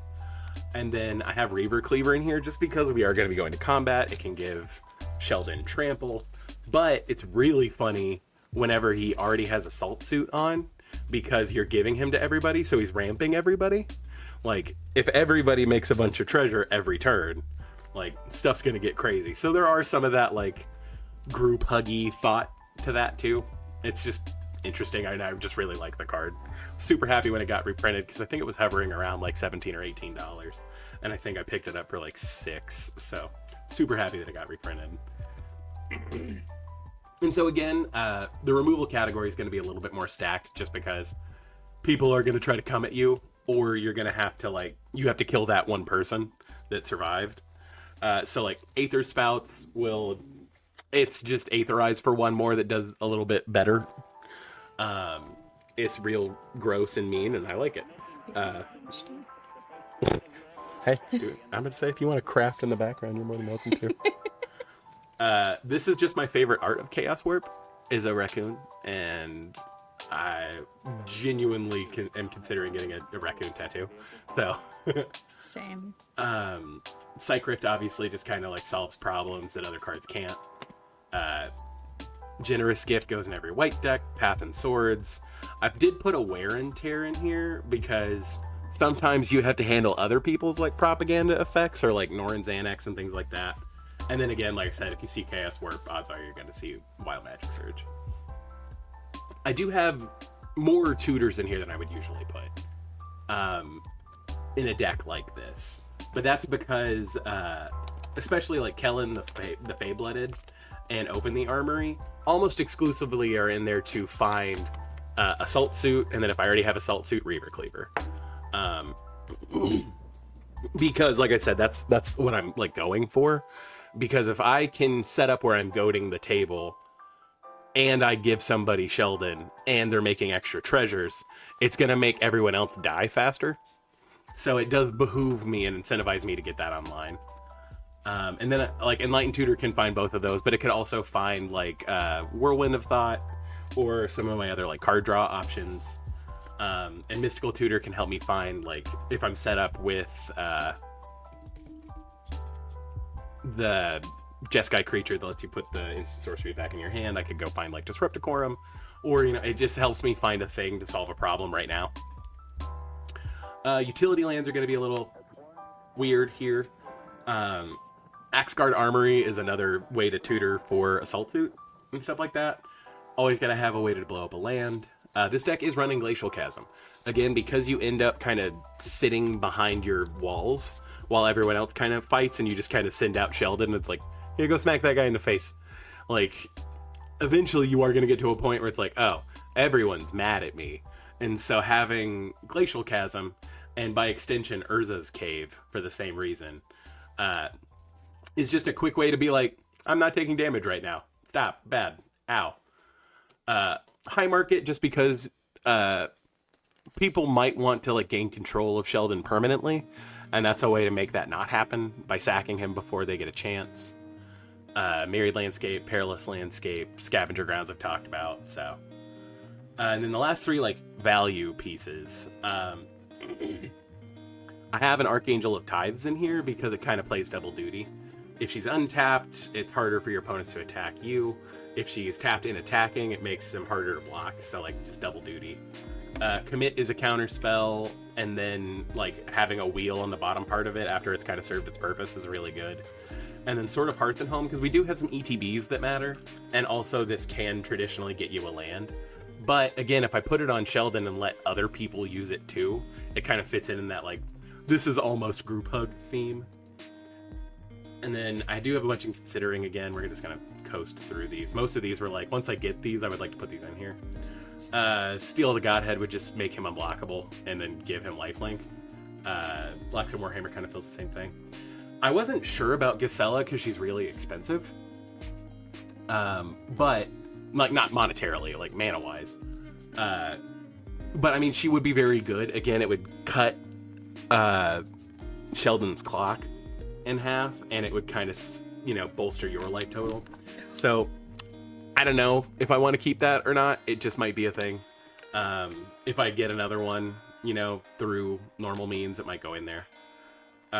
Tragic Arrogance, I like it as a board wipe because it lets me keep Sheldon in Assault Suit and, you know, hopefully like Rhystic Study or something like that. And then I get to pick everyone else's, so I can kind of leave them with the worst stuff. So Tragic Arrogance is just one of those cards that I like want to start putting in more decks in general. I do think this deck just needs more card draw in general. Like I said, I love wheels, so those are both in here. Aurelia the Law above would be super good because, like, again, if I'm goading and doing everything else, I'll probably draw multiple cards per time cycle. Plus, like, the other upsides of Aurelia are solid. And she's also just, like, a 4/4 that can swing immediately, and she has Vigilance and Flying, so, like, it's just very good. Nice. That's super cool. Abby bought some, like, prints, and we... the Dollar Tree sells, like, life hack time. The Dollar Tree sells, like, diploma frames. So, I know whenever we first moved into this house, we had, we went and bought some of them and then just found, like, interesting bolts of fabric, and then bolted the fabric onto the, portrait, like, the diploma frame and put them up. And so, yeah, like that.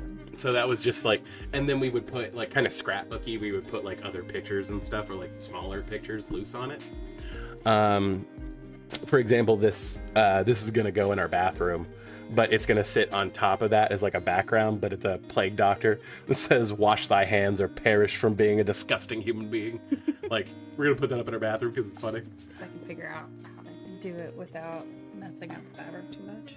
Yeah, actually, that fabric may need to be cleaned. But it's you know, it's, oh wait, I think it may have been on the glass. But, you know, life hack, you can buy those frames for, you know, $1.25, I guess now at Dollar Tree. And then, or like any dollar store that you go to.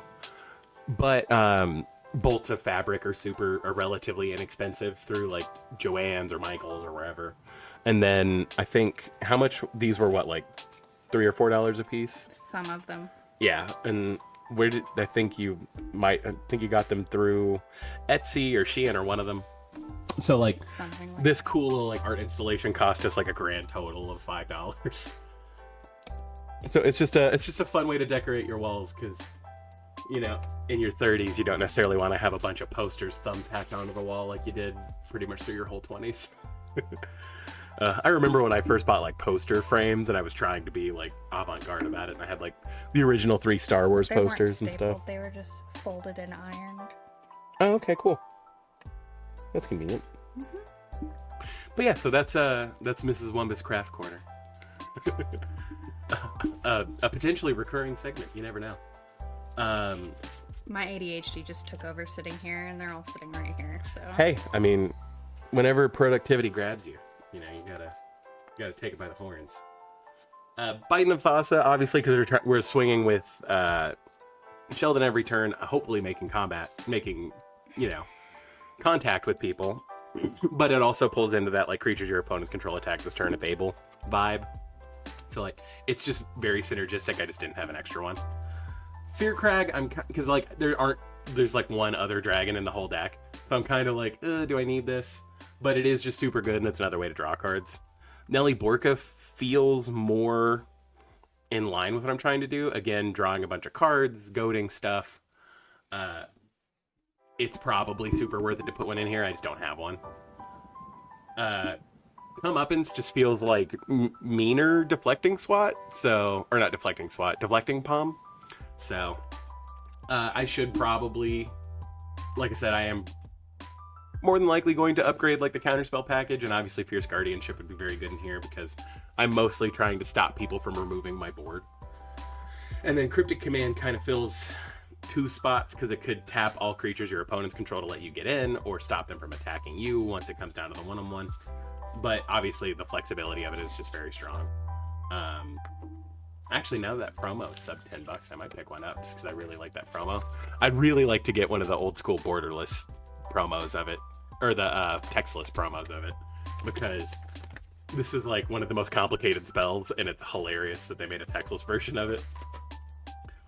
And so, like I said, having like the forced attacks and stuff, this is just a cheaper option than Angler Turtle. Like I said, I just happened to have an Angler Turtle and didn't have a Fumiko laying around. Goblin Diplomats is, again, I would put Biden over this in here because of the card draw. It does more than just the one thing. But like I said, as I play the deck more, it might be relevant to include more of that effect. Goblin Spymaster was the goblin I was talking about that gives people goblins that say creatures you control attack each combat. And then Illusionist Gambit and Take the Bait kind of fit in the same mold because they basically say, hey, you're attacking me. Attack someone else. Like, in both cases. So, like, super good. Technically, Take the Bait will have more, like, synergy with what I'm trying to do, but they're both fill the same role. There are a couple more just, like, goad things that would be very good. Taunt from the Ramparts is obviously super good. It is another way to goad everything, and it also guarantees that people can't, block and they will be taking damage. So I do need to pick up a copy of this. Sly Instigator is just a repeatable way to goad stuff. It also guarantees the damage will get through. So, like, I just don't... It's in an awkward place in this deck because 4 mana is what my commander costs, so putting more 4 mana stuff in here, and that's another reason why, like, Fumiko and these two didn't necessarily were on, like, my to-buy list for this. And again, I kind of wanted to keep it in the spirit of what Sheldon, described Commander as just playing with, like, the goofy rares you already have. Obviously, as I get better duels, I will slot them in here. This deck is also probably a place where, like, Boromir or, like, Mithril Coat and that kind of stuff would be good. Maze of Myth just stops one person from being attacked from one thing. Ghostly Prison, I have a Propaganda in here, same idea. Just better ramp pieces, more tutors for equipment. Other utility lands, like if I had another Aganjo, I'd put it in here. Being able to untap Sheldon, be able to block is really good. This can save stuff. Stoneforge Mystic, again, obviously for the same reason, like Steel Shaper's Gift. But yeah, so the game plan of that is just to be goofy, right? Let's see. So our next deck is Dog Tribal. Which is like Abby's current like favorite deck that she plays. But the flavor of this is kind of Scooby-Doo, which I think is just funny. And it's a commander that specifically cares about dogs. So I was gonna make a dog deck for Abby. Do you want to kind of take the helm? Sure. Okay.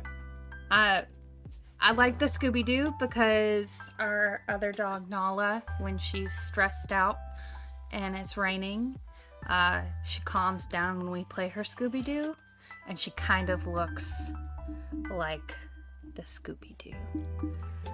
Do I have to go into, like, each detail of the card? I mean, Because...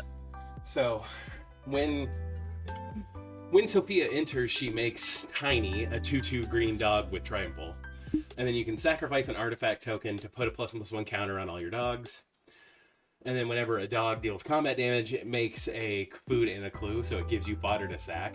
So there's stuff in here that cares about your artifacts, or stuff in here that cares about stuff having plus and plus one counters. So it just kind of is all about dogs and getting value off the junk you make. Like I said, this one, if your creatures have plus and plus one counters, they have first strike because she gives in at the dog. But if she gives your creature all your creatures plus and plus one counters, they'll have first strike. This is just a dog with a keyword. Is that a Malamute? What kind of dog is that? It is. It's a Bernese Mountain Dog. Oh, Bernese Mountain Dog. There you go. Malamutes, they're different. I think there actually is a Malamute in here. So, Faithful Watchdog just comes in with counters and it has vigilance, so it kind of fills the same role for the same mana. So I like this dog because the dog picture looks like one of my client's dogs. There you go. It looks like Ava. Levitation gives your stuff flying. Dogs don't traditionally fly. And that's become a huge issue in the deck at times. Huge issue. Giving all your dogs flying just keeps you safe, but it also makes them harder to block, obviously. So, plus it's just funny to think about dogs flying. Like, I'm a little confused why it's in beasts. Beats. Beats. Yeah, to be able to beat people. Yeah, I deal can't damage with read. Combat. I'm not wearing my glasses or have contacts in, so I can't read the finer details. You're okay. I just see pictures. Mirror Entity is technically a dog, and it can also, you can dump a bunch of mana into it and make your dogs very big. So it's sort of a win con, and also like Overwhelming Stampede is sort of a win con, where you just make all your dogs big and swing at people. In my brain, Mirror Entity looks like the Skinwalker version of Cookie. A Skinwalker dog, like a real creepy. Like, just looks a little wonky. And then Mowu just gets big whenever stuff happens. So Mo's pretty close to a Malamute. A Malamute looks a lot like a Husky. Okay. They're just a lot fluffier. Like I said, I think there is a Malamute like art. But Pack Leader is just a dog lord. Mm-hmm. That also makes it safer for you to attack with the dogs because they can't be dealt combat damage. I don't tend to swing in my decks until I have to. So, because I don't want since I'm tribal mostly always, I just don't like any part of my tribe dying. Fair enough. So, having anything that amps anything up, I'm closer to swinging out than anything. Yoshimaru is just a good boy. He gets big. He costs 1. He's good. Is he a Chihuahua? No, I think he's a Shiba Inu because his flavor is from Neon Genesis Kamigawa. No, is Kamigawa Neon Dynasty. We do need to sit down and watch Evangelion. I've heard the Netflix version of it isn't bad. So. But so the board wipes in here, again, sometimes you just have to solve all the problems, and this is just cheap. But again, you don't want to board wipe a whole lot, because the whole point, again, you're trying to commit to the board in a tribal deck, so. But you do need those, like, options. And so for, like, card draw, again, because some of your dogs will just get weirdly big, Disciple of Freyalise is just one of those cards I've started putting in, like, decks that can go in, because it is very good. I've talked about Garruk a little bit. It's 5 mana, draw cards equal to the greatest power among creatures you control. But, you know, again, the incidental value, if it's safe to put out the beast and you don't necessarily need the card draw, he could do other things. I was going to say, isn't he in almost all of my green decks, which is most of my green decks? I think so. Because, like, he was inexpensive and he does what he does very well. Guardian Project, I just happened to pull an anime one, and I thought it was cool, and it was laying around when I built the deck, so... But, again, whenever you play a dog, it enters. It probably won't share a name with anything, so you draw a card. Solid. Like I said, because of the +1/+1 synergy, you can put a +1/+1 counter on your board and then draw a bunch of cards. And also, this serves the purpose of making them indestructible, too. So, in decks with +1/+1 counters, you do tend to run Inspiring Call. Rishkars, we've talked about. Shamanic Revelation, we've talked about. Spirited Companion is just a baby boy, and he draws a card, and he's a sweetie. 100% good boy. He's just 100% a good boy. I have a Sylvan Library in here just because you kind of need the card selection at times. I've talked about how much I like wheels. Titan of Likyara you choose a creature type, and then it is the creature type, so it's a dog.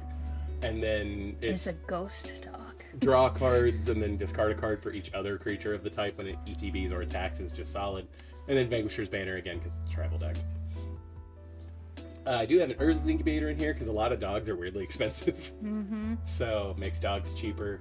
I have a Regrowth in here, you know, just to be able to get something back. I think Regrowth is also just a card that Abby likes, so it goes in stuff. Mana lands are going to be kind of just cut and dry.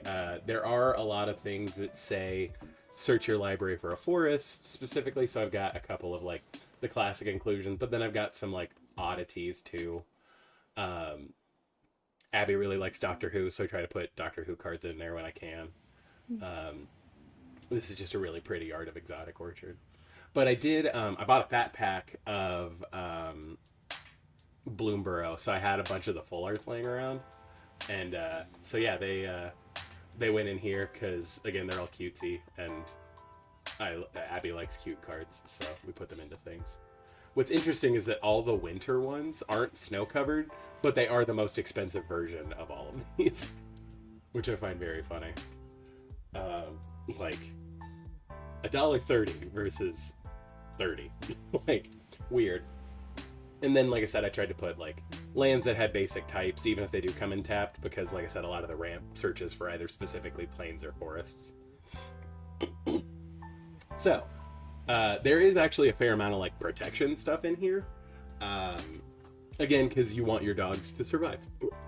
Heroic Intervention, obviously.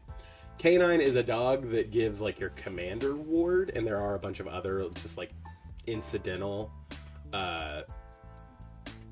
like, legendaries. So, but it could also make one of your legendaries unblockable. Like, if your tiny was huge and you needed to smack him with something, you could use Canine for that. Like I said, flying is a problem, and this is hounds were errata to be dogs, so it's a dog that can give all your dogs reach. So again, dealing with flying. This can save one specific thing, and it's a dog, or it can reset like an ETB. Mutational advantage is permanents you control with counters on them, gain hexproof and indestructible, and you prevent damage that would be dealt from those to those permanents this turn, and then you proliferate. So like this card just kind of does everything you want. Privileged Position just blanketly gives your stuff hexproof. Resolute Watchdog and Selfless Savior both protect another creature, like by sacrificing them.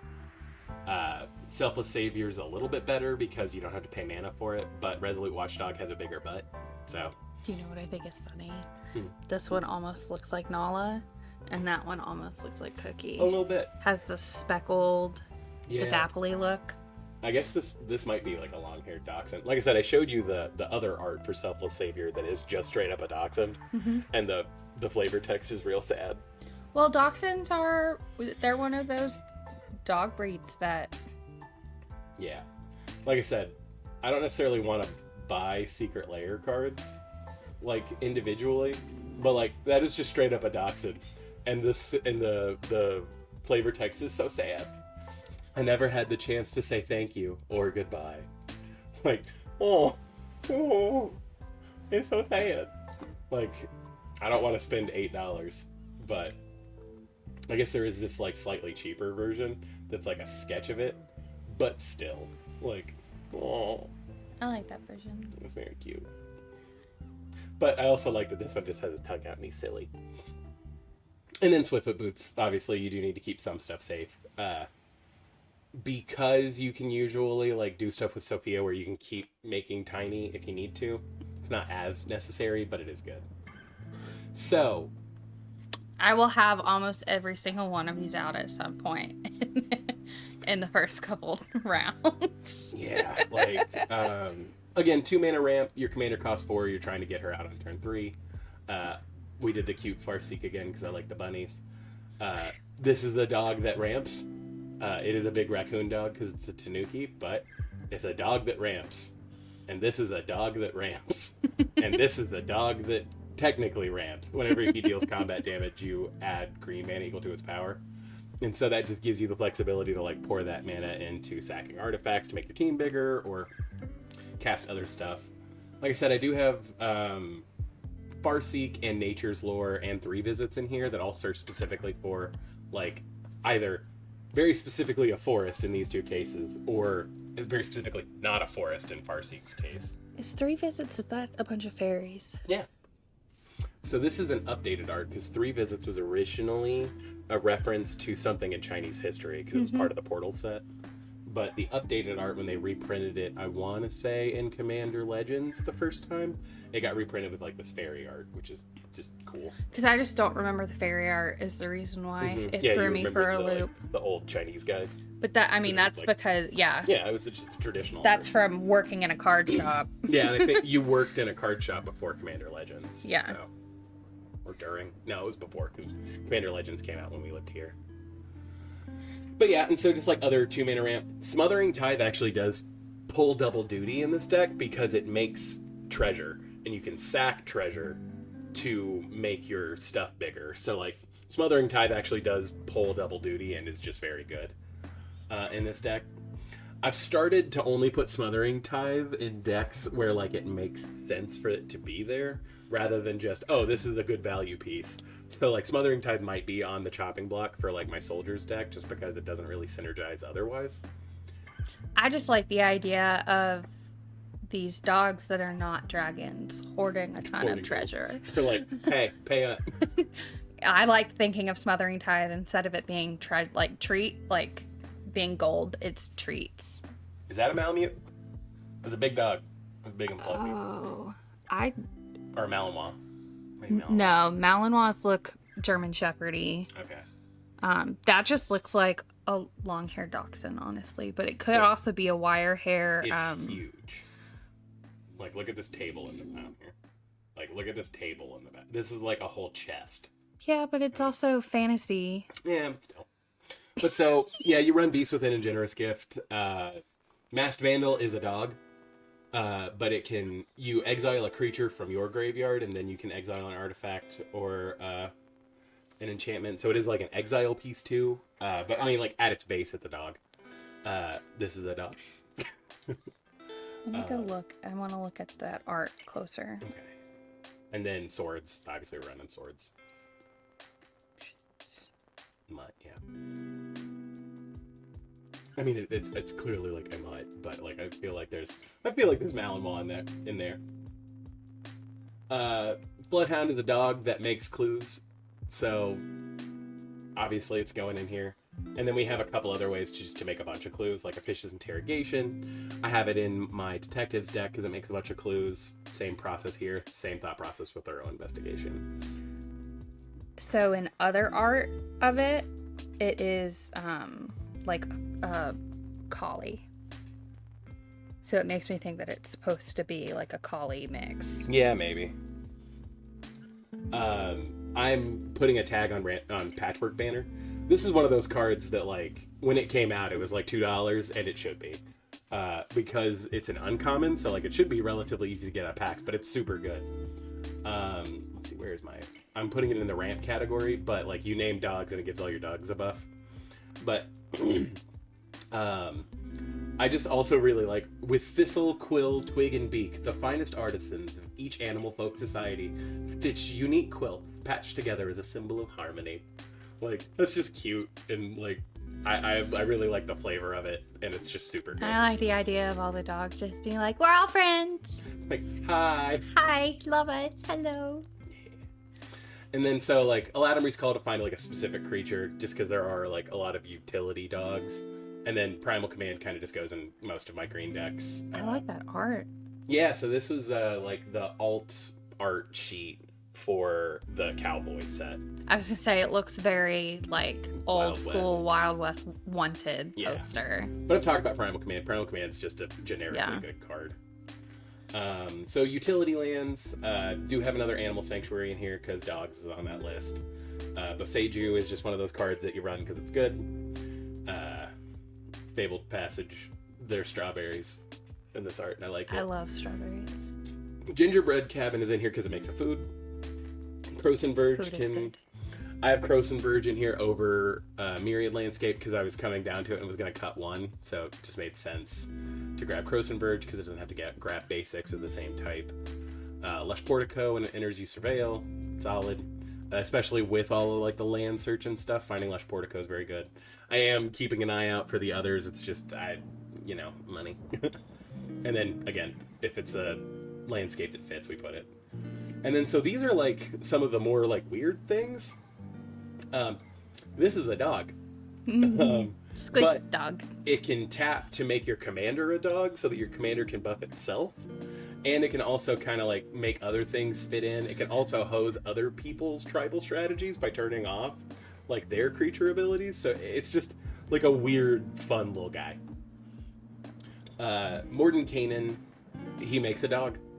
And he also draws cards. So like solid. If you do get to his ultimate, like you've probably won the game at that point. But you know how earlier you said a card was a Shiba? I'm pretty sure it was Corgi. The throne one. I'm pretty sure that's Corgi. I mean, again, so in the lore, the Emperor owns a Shiba, specifically named Yoshimaru. So this is a Corgi, though. But the Corgi makes more sense. So Ophelia is just like a shockingly good card. Obviously, being able to reset certain ETBs is very good. She gets bigger. Realm Walker is a dog. You can cast stuff off the top of your library if it's a dog. Rex Cyberhound is another way to like hate on graveyards in a weird way. This is literally the only way to make energy in the deck is to have him deal damage to stuff. But like it does also have like some other utility. It's mostly in here because it's a dog. And then speaking of it's in here because it's a dog is Sterling Hound. Like again, that's like an ETB you can reset, so it is like there is value there. But beware of Cog. Prosperity Courthouse sign. So, but yeah, that's dogs. Doggies. Like I said, make a bunch of dogs, make them big, swing at people. This is how you make them big, are these two. But yeah, dogs. Probably the cutest deck that we have, admittedly. I don't know, I'm kind of partial to passive. Speaking of. So, what would you like to? So, Thassa, I wanted to build a sea creature deck that was just inherently sea creatures. I wanted all the sharks, I wanted all the, just everything. And we were in a thrift, like, what is it called? A flea market. A flea market, and there was a little magic stand, and I was going through, I was like, look at all these sea creature cards. They were all like a couple for a quarter. Yeah. And it started out real janky and really, really bad. I think we got like 10 cards for $1 or something like that. Something nuts. But Derek, in the way that he is, made it not so janky. It's still a little janky, but it's because I won't let him pull cards out.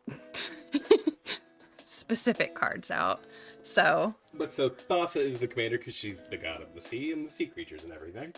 But she can make some of your bigger sea creatures unblockable, which is super good. There are other ways to do it in the deck, though. I like that she's indestructible, which she's makes just me a bug. swing with her a lot. And she's also just a great blocker, too. Like she's just very good. Again, there wasn't like a legendary sea creature that we particularly liked enough to make a whole deck around. And Thassa, being the god of the sea, kind of made sense. So we went with that. At one point, we tried to make this Chulane. We tried to make it a Ricksmithies. Yeah, Ricksmithies. The blue-green. And I didn't like the time counter or the sleep counter or whatever it was, so we switched it back to this. And so we just have a bunch of sea creatures. So like Bubble Smuggler is a cute little octopusy fish guy. Like I don't think you ever cast him for his disguise. Like I don't think you ever do I've that. never casted him because I've never seen him. Terex is a big crab. He's a big crab. Giant Shark is a shark. That's why he's here. Loxodon Warhammer because this deck needs to gain life somehow sometimes. And yes. That's how it does it. 100%. This is an octopus that makes blockers. This is a kraken that taps stuff down. Like, a lot of this is, it's a thing, and that's why it's in here. Yeah. Like, this dude will occasionally just be like, hey, I'm gonna make a bunch of fish. Admittedly, a lot of these krakens wouldn't be in here if it wasn't for Whelming Wave. Yeah. This serpent makes it to where most of your sea creatures can only be blocked by other sea creatures, which means they're gonna be unblockable most of the time. Or you get to see a cool like sea creature fight. In your brain, obviously, like if we were animating like full-on commander fights between two creatures, that would be cool. But I don't have that much free time. Do you? Megalodon. Yeah, just a big shark. But when he attacks, you scry, so there is some extra value there. But it's a shark. And so board wipes are going to be mostly bounce stuff, but again, they're all like sea creature themed except for Oblivion Stone, because again, sometimes you just have to like solve problems, so there's an Oblivion Stone in here. But Breaching Leviathan is a Leviathan that board wipes, Kraken that board wipes, Leviathan that board wipes, or that bounces everything. Slinvoda. But Slinvoda actually does kind of like a whelming wave thing, and so that's why he's in here. But also, it's a Leviathan, so yeah. And so, card draw stuff. Obviously, the deck is helmed by Thassa, so it runs by Thassa. Days Undoing I've talked about. Drawn from Dreams is admittedly in here because of the art, because I was like, more fish. But Drawn from Dreams is also just like a fine card. But koi fish, it's just fun. Game plan, because this deck just needed more card draw and wheels and stuff. Lone Shark is the shark that wears clothes, which it's funny to me, but he does like incidentally draw you a card whenever you play it, so like, okay. Mystic Remora, because of like the classic, the guy who made the original art for Mystic Remora thought that it was a kind of fish, and so he drew a fish in the art, and so now that's kind of just become a meme in the art, that all of the art has to do with like fish or the ocean. So I put like an art appropriate Mystic Remora in here. It looks like a bunch of sharks too, which sharks are my favorite animal. And then Nezahal draws you a bunch of cards. He's a big spooky ocean thing. He's a dinosaur, but whatever. Rhystic Study goes in here. Seagate Restoration is in here mostly for the flavor, but again, we try to run the lands, the spells that flip into lands when possible. And I actually, again, this is another card that I bought a bunch of when it first came out, because it was like, I was like, wow, this is like $4 or $5. I should get like 3 or 4 of these, and now they're like 20, and I was like, yeah, happy I did that. Storm Surge Kraken will occasionally draw you cards. It's a Kraken. So there are some like cost reduction things. I do put Quicksilver Amulet under cost reduction because most of your sea creatures are going to be expensive, so paying 4 for them is just better. And then I do have Sapphire Medallion in here. And then I was trying to be like theme appropriate with counterspells. I'm trying to find more, but like just basic counterspell is solid. And then this is a shark that counterspells, which I think is fun. And then so for like mana lands, I did try to be like all of the islands and stuff. Like all the lands are ocean oriented, like Coral, Atoll, like the 2 cycling lands, and then all of the different island arts. It's just all very like water centric and stuff. So well, it should be islands. Well, so, I mean, there are a lot of islands that aren't super like ocean centric. Like the Ravnica ones aren't going to be terribly ocean centric, but still. Is there weirding in here? No. Remember, we took it out. Yeah, that's dumb. It's not a super great card. Guard Gomazoa is a jellyfish that can block. You'd be shocked how many times that is countered. Yeah, it's weird because like, well, it's just like a blocker that doesn't go away. Like it's just super good. Gets countered all the time. Lightning Greaves, again, I try to put the Doctor Who cards in here when possible, but it's also just funny thinking about putting shoes on a fish. So Propaganda is in here because this deck is kind of slow, so you do want to stave off like taking a bunch of damage early. Star Whale, again, Doctor Who, it also just kind of blanketly gives your stuff ward, so it is super valuable.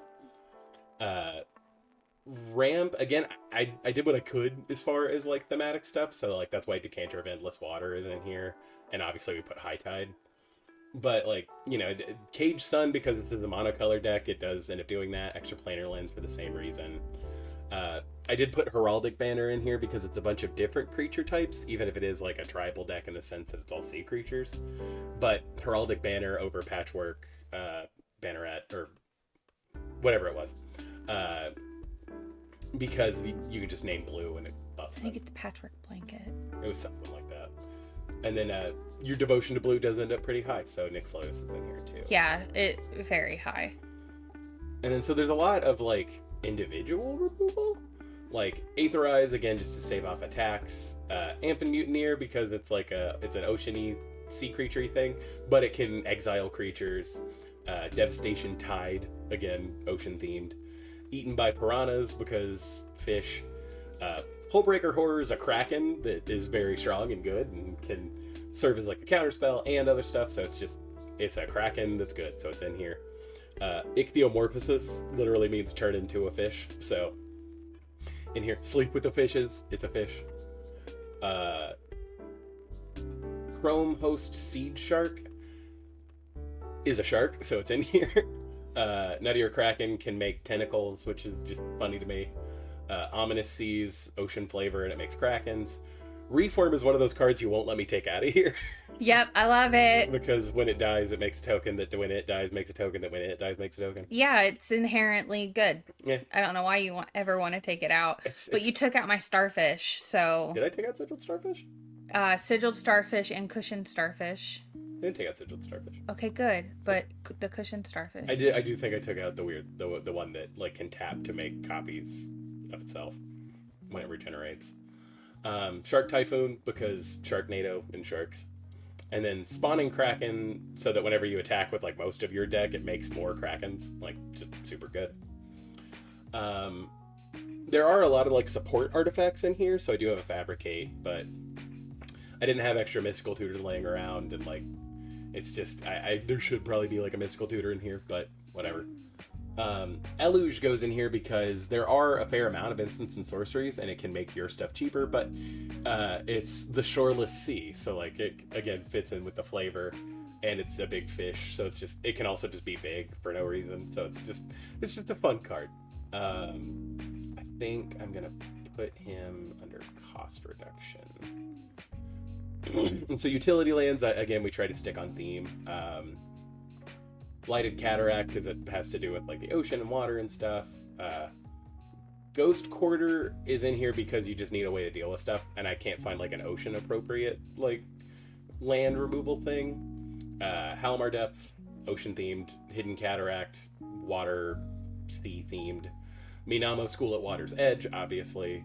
And then this Reliquary Tower is like over the ocean, as you can see from like the birds and stuff, so that's why it's in here. I've talked a bit about Commit to Memory. It's just a solid card. Kiora, Best of Sea God, we actually have like a wall scroll of this art just because I really like it. But super good. It's, Thassa is the commander, so it just makes sense. Muyan Ling actually doesn't have a ton of like water lore about her, but it kind of is a repeat. It gives you the ability to draw cards. It gives you the ability to make stuff unblockable. And you do take an extra turn if you can get her all the way up there, which isn't terribly hard because it's a +2 instead of a +1. Sigiled Starfish because it's a starfish. It is one of my favorite cards, and I'm not allowed to take it out of here. Inherently, if somebody counters it when it goes out, then they've made themselves a target, and I will kill them before I try to even win the game. And then Thassa's Intervention because Thassa. And then the Immortal Sun, again, because you do have a lot of ramp, you're probably going to get to 6 pretty quickly, and this just does a whole lot for you. But yeah, so that's Thassa. I used to have Zer's Weirding in it. And it just didn't play well. Like I said, there are decks where I think Zer's Weirding would be good. It just has to be in the right environment, and this deck does not create that environment. I wouldn't play it unless people made me mad. And then they get really mad about Zer's Weirding coming out. Fair enough. So this is my mono red deck, which is Spiny Starfish. Spiny Starfish, yeah. Which is 1 and a blue regenerate. It's a weird, not very good card. Of most of the cards from Homelands. Well, I liked that I could have an army of starfish. You just liked having starfish, and I understand that. Well, because remember, this was supposed to be... So I built the deck to be themed off of my internship in South Africa. And our projects were mostly dealing with great white sharks, pajama sharks, and starfish. So that's why I wanted an army of starfish, because we raced them, and that's the reason. I mean, I can put it back in. No, it's fine. But, I don't even know where it is. so Zerzoth is actually just like straight up one of my favorite decks. I have a bunch of proxies of like alternate arts that involve like devil theming and stuff, and I just think it's super cool. But yeah, the deck is built around Zerzoth's ability to make tokens that deal damage when they die, and like making people discard, and then I get value out of it. So Zerzoth is just like one of my favorite creatures, so I wanted to build a deck around him. Having haste is super valuable in this deck because his ability triggers whenever devils attack people. And there are other ways to trigger it in the deck, but having haste is just valuable. Plus, with the discard synergies, it's very possible that he just ends up in my graveyard incidentally. So, it's kind of an instant include. I'm gonna step away. Okay. Yeah, I was about to say this might be the last one we go through. We might get through like one more. Well, I just gotta go take some ibuprofen. Okay. Yes. Bye. Bye, friends. Well, here. We're gonna do a quick chair switch just because space is somewhat limited over here.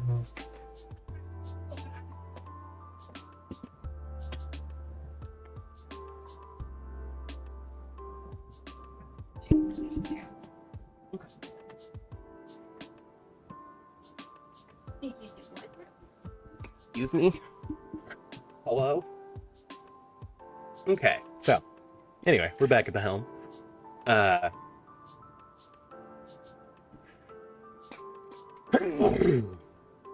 Excuse me, Lord. Alright, so, again, because you don't really care if your creatures die, because when they die, you get value. This deck does run a few more board wipes than, you know, traditionally I run in my decks. Blasphemous Act is another one of those cards that I have like a, I think it's like a classical art piece, actually. It's like a witch's coven dancing around like a fire and stuff. But like that's a pretty Blasphemous Act, I think. But Chain Reaction is just another damage-based board wipe. Oblivion Stone, again, because you do kind of have to solve problems. Spiteful Banditry is just one of those cards that's super good. If you're going to run damage-based board wipes, it's probably worth looking at Spiteful Banditry. Because, like, the incidental making treasures is just decent, and it's also, like, a board wipe. Structural Assault, because there is a little bit of artifact hate in this deck, too. It's just another board wipe, but it can also, like, completely screw over certain strategies, so. And so, like I said, there are multiple ways to trigger Zerzoth's ability, but you know, like I said, there is kind of the idea of getting like other value, and then there are some other devils in here. So Brass's Tunnel Grinder is just fun. If you do manage to flip it, it's insane how good it is. Not that like our permanents are terribly expensive, but like again, just getting the free value off of it. The main concern is going to be like sometimes you just need a better hand, or you need to get stuff into your yard or whatever. Geth's Grimoire is in this deck because again, if I'm making people incidentally discard through things, as you know, you can see over here, I've got 4 different ways to like just straight up wheel. It can just sometimes draw you a whole bunch of cards. So Jessica's Will is just one of those generically good cards. If you're running red and you put it in your deck, it's probably going to do work for you. So the floor is just like so high. Otherworld Atlas and Temple Bell kind of fill the same role, where it's triggering everyone else drawing cards. Because if you tap, this is one of the few decks where you'll tap Temple Bell or Otherworld Atlas on your turn, specifically to be able to trigger Zerzoth. But if you have both out, then you can like trigger one on your turn and then trigger another and make at least 2 more. So it leads to really interesting play patterns. But like I said, Reforge, Wheel of Misfortune, Wheel of Fortune, and Runehorn Hellkite all kind of fill like a wheel, because like obviously making your opponents discard their hands and then draw cards makes them draw cards on not their turn, so you make devils with Zerzoth. Runehorn Hellkite being specifically good because if you discarded it earlier to like a random discard effect or something else, you have another wheel in your yard. Sin Prodder is a devil that lets you like deal random damage and also like potentially draw cards, so like it's just solid. Skull Clamp, as I've mentioned, very good in any deck that makes 1/1s, especially in this deck because you want to be able to draw extra cards and you want your devils to die. So I believe this is the deck that I run Urza's Legacy in because of how good Skull Clamp is in this deck. Valakut's Awakening, again, does a similar thing to Breath's Tunnel Grinder, but it's, again, we run the like flip into a land spells often. I really love copying spells, and like Zerzoth costs 3, so it's like not unbelievable to recast him anyway. I think I've cast him for like 11 before, to be honest with you, but you're not too terribly sad to sack him to Flare of Duplication, something stupid, or even to like counter a counter spell or something like that. Reverberate for the same reasons. Honestly, most of the time what I'm trying to do with these two is like copy somebody's Cultivate or like Explosive Vegetation variant. Like, just super good. Tibble's Trickery, again, we're in a red deck. It's a counter spell that doesn't feel as bad, but nobody expects like, oh, the red player has mana up. Like, they're not going to counter my spell. Tibble's Trickery. Like, always fun. And so we do have some like incidental cards that are just super strong in the deck.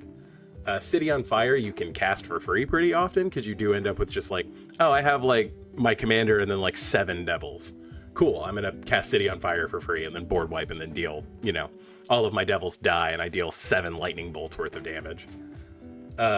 Fiendish Duo, I would actually need to look at the real text of. I know he doubles damage, I just can't remember exactly what it says.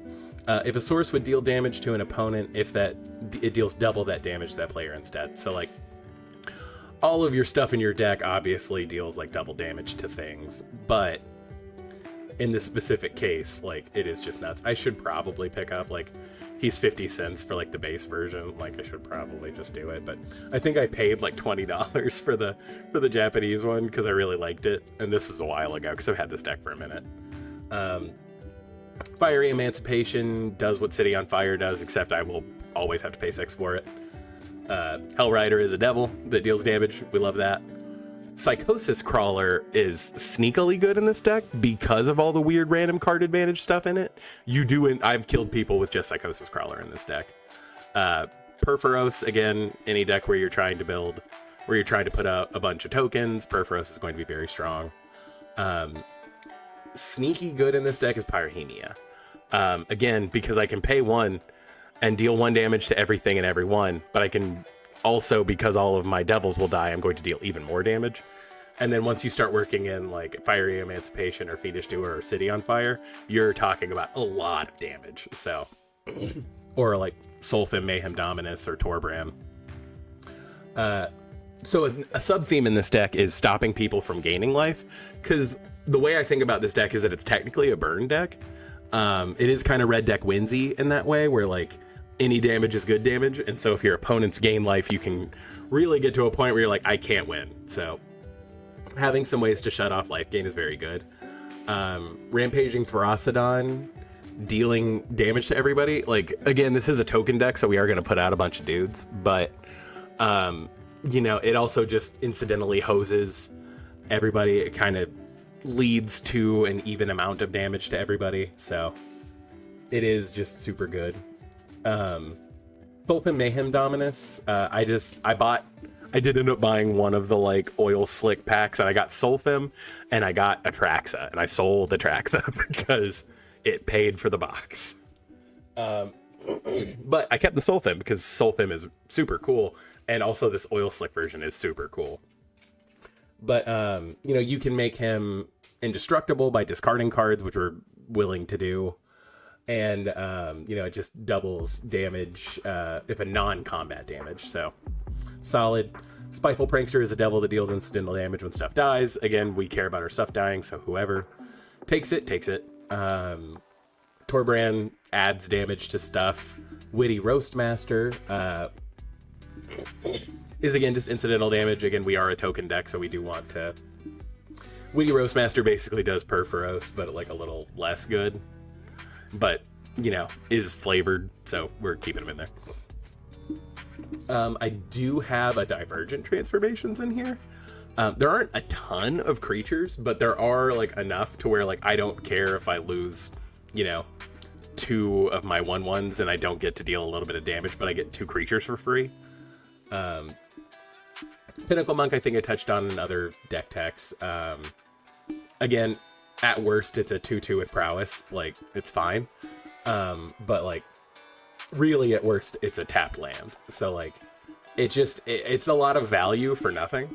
Kind of by the same logic, Sundering Eruption. Sometimes you do just need to deal with a land, and also, making it to where your opponent's creatures can't block, can make it to where you can get through with a devil that you may not have been able to get through with in the past.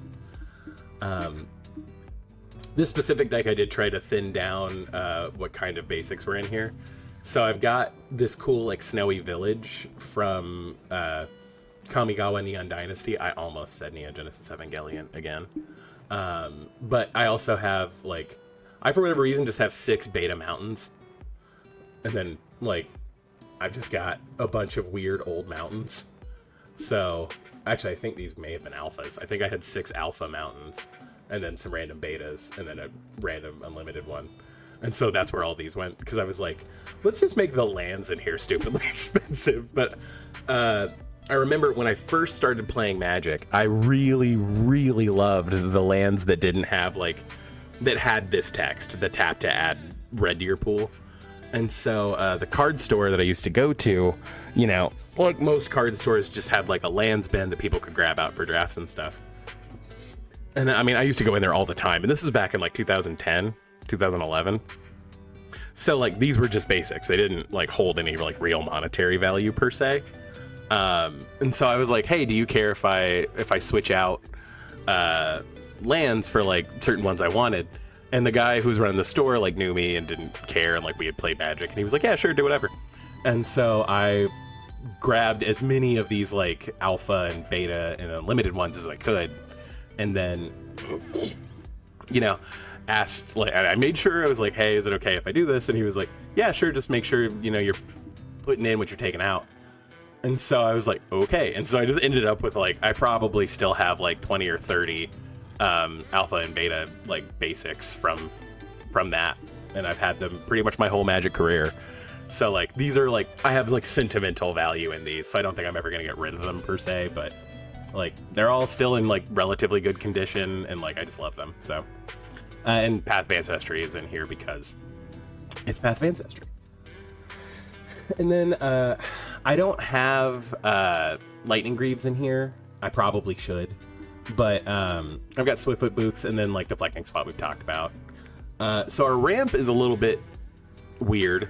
I know I say that often, but like there are a couple of weird pieces. You'll see the standbys, and then there's some weird stuff.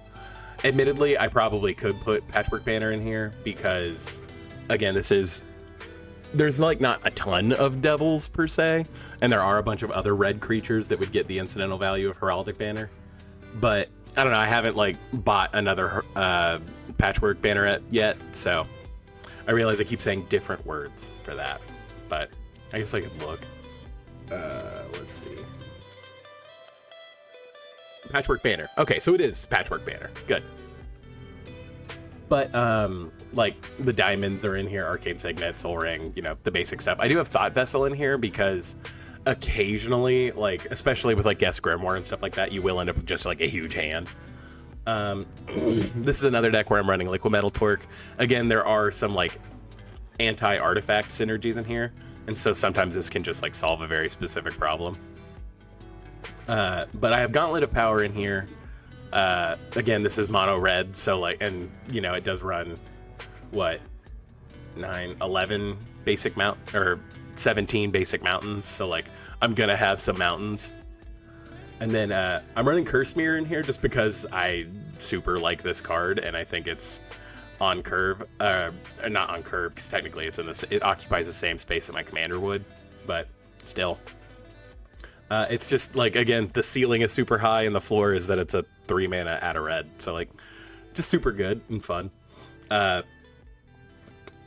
Like again, and then just the usual.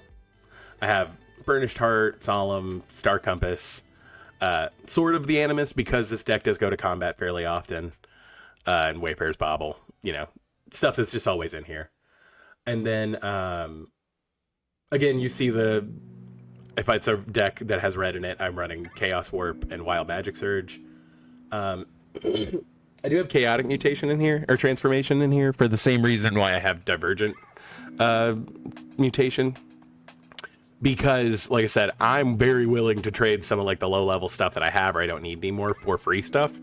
And the other stuff in my deck is probably going to be better than whatever I'm sacrificing. So this is one of the few decks where I'm also running Guthrie Wright's History, which does a kind of an interesting interpretation of Chaos Warp or Wild Magic Surge. And then this deck does run Ugin. Mostly because, again, I kind of needed board wipes that solve problems. And I had other artifact hate, so I didn't necessarily need to worry about it. And sometimes Ugin's negative X just solves all the problems forever. But honestly, it's not impossible for me to get to his -10. And in this deck, that -10 isn't like game ending, but it is very strong. So I am running some sack outlets, Ashnod's Altar and Goblin Bombardment.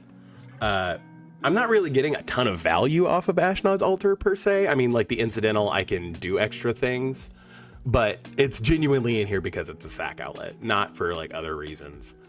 I don't need as many sack outlets, again, because I am running running a fair amount of board wipes and like repeatable board wipes. And also like my creatures are 1/1, so they will just traditionally incidentally die. But Ashnod's Altar obviously is very good in general, and Goblin Bombardment just deals damage, like again, especially once I have damage doublers and stuff, but like even at its base, Goblin Bombardment says sacrifice a devil, deal a damage. So like it's just very good. I am running the ley line that says players can't gain life and damage can't be prevented. Again, players gaining life is such an issue in this deck that like I think ley line is warranted. And then I have a couple of ways to just like generically make tokens, like Determined Iteration, because I mean, I'm more than likely going to have devils that stick around, but also you sacrifice it in the end step, so I'm guaranteed to get that trigger. And then Tybalt Rakish Instigator, I just pulled one of the glass arts, and I didn't have any other Tybalts that really like worked in here, so I was like, I got to put at least this one in here. Plus he makes the devils that when they die they do stuff, and it stops your opponents from gaining life. So this was in here from the beginning, and this is actually the card that made me realize that making your opponents unable to gain life is very good in this deck. As far as tutors go, I've really only got Expedition Map to be able to find some of the lands that we'll talk about in a second, and gamble. Again, because like the discard, I have like other synergies, but this is definitely the deck that lives up to the gamble mean of like, oh, hey, this is basically Entomb. Like, tutor for a card, immediately put it into your graveyard, because it happens a lot. Sometimes I'll even tutor for like Runehorn Hellkite, so that I like, just because if I discard it, it's not the end of the world because I can activate its ability out of the yard. Because sometimes you just get real pessimistic with gamble. I think being pessimistic about gambling probably stops me from gambling fairly often. But, so like I said, the reason I'm running Expedition Map is because we do have like a fairly robust utility lands in this. So we'll just go by these one-on-one pretty quickly. We talked about Castle Embrith, talked about Demolition Field. Gaia Reach Sanitarium and Mikokoro are the two lands that we are trying to find usually. They both say each player draws a card, and then Gaia Reach Sanitarium says then discards a card. Depending on the situation, they both have their uses separately. Like if I have Guess Grimoire out, Gaia Reach Sanitarium is what I'm going to tutor for. If I don't have it, I'm going to find Mikokoro first. But it's just another way to trigger everybody drawing a card on not their turn that doesn't require me to attack. Because sometimes, the only viable attack I may have is Zerzoth. Also, people don't like discarding at random. So, these kinds of lands and Temple Bell and the other one that I can't recall the name of right now kind of fill that role where it makes me trigger Zerzoth without making people discard at random. So High Market is just another way to sack stuff. The life gain is kind of incidental, but it's another way to sacrifice things consistently. It just serves multiple purposes. It's pretty good. Inventor's Fair is actually not that hard to trigger just because of all the ramp pieces and stuff that we have. But it does let you go find like Guest Grimoire or some of the other like artifact payoffs. But again, just the incidental life gain is nice too. Care Keep can just save your butt sometimes. Mines of Moria, you will end up with stuff in your yard you don't care about, and you will fill your yard pretty quickly. So, being able to turn that stuff into treasure is nice. Myriad Landscape, Scavenger Grounds we've talked about. So Kenzan Crucible of Defiance, again, will just sometimes save your butt. Like, sometimes you just, like, if I had 2 more blockers, I would live. And so this is one of the ways to do it. Terrain Generator we've talked about. Urza's Cave we've talked about, again, in a similar vein for Expedition Map. Being able to tutor up Mikokoro or Gaia Reach Sanitarium is super good. Urza's Saga, like I mentioned, this is the deck I run it in because of how strong Skull Clamp is. Skull Clamp is an obnoxiously strong card, and so it's in here. I should probably put a Great Furnace in here, just because, if I have Urza's Saga already, and then it would help trigger like Inventor's Fair and stuff like that. I just haven't done that. And then once we have Gaia Reach Sanitarium or Mikokoro and we aren't super worried about it, that's whenever we'll grab like Valakut. Because again, I do have 17 basic mountains in this deck, so I will kind of inherently be able to just start passing out lightning bolts. And again, that's kind of what the deck wants to do. And so in our value pile, we do have some specific stuff. Like I said, you should probably be running the Defilers in your decks in your monocolor decks at the very least. The red one specifically, I can cast some stuff for cheaper, but he does just kind of incidentally deal a lot of damage. So Ulamog is a weird case, right? Yes, obviously, like getting to 11 mana is somewhat difficult, but sometimes just destroying a permanent is very good. I have accidentally him out with some of my other stuff, but what he's really in here for is we don't have a ton of graveyard recursion in the deck.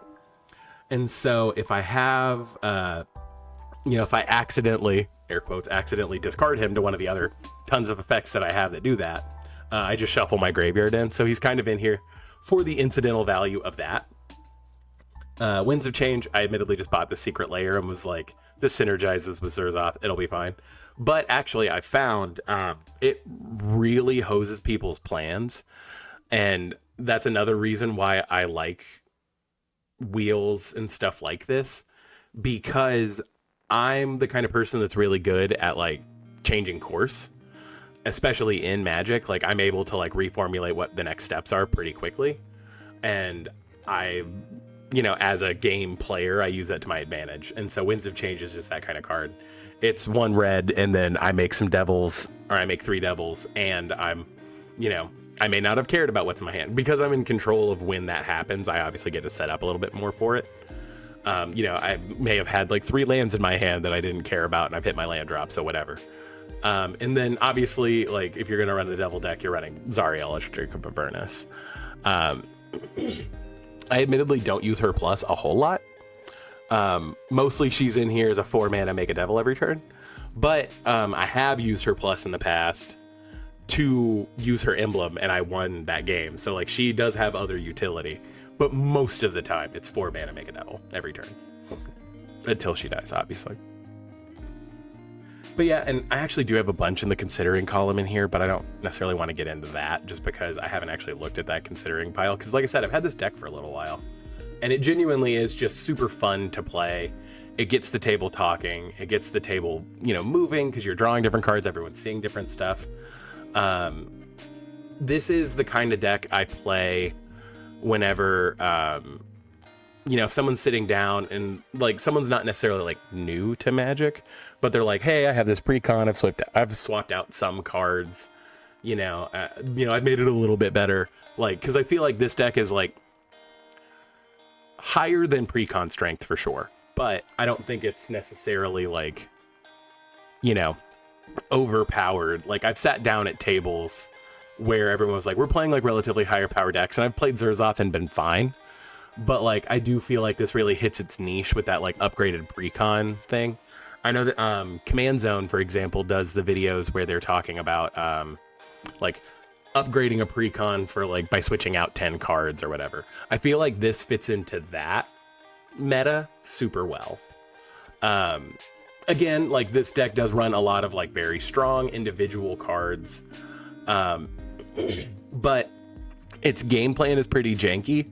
And like I said, if you can get through and gain enough life, I'm going to be really hard pressed to kill you.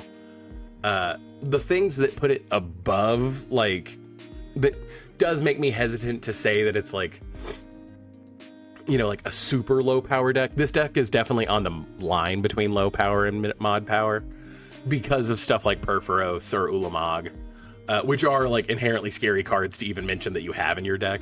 Because people are like, oh my god, we're going to die. And it's like, yes, that's the game plan of the Magic deck, but, the other 98 cards of the deck are super janky and weird.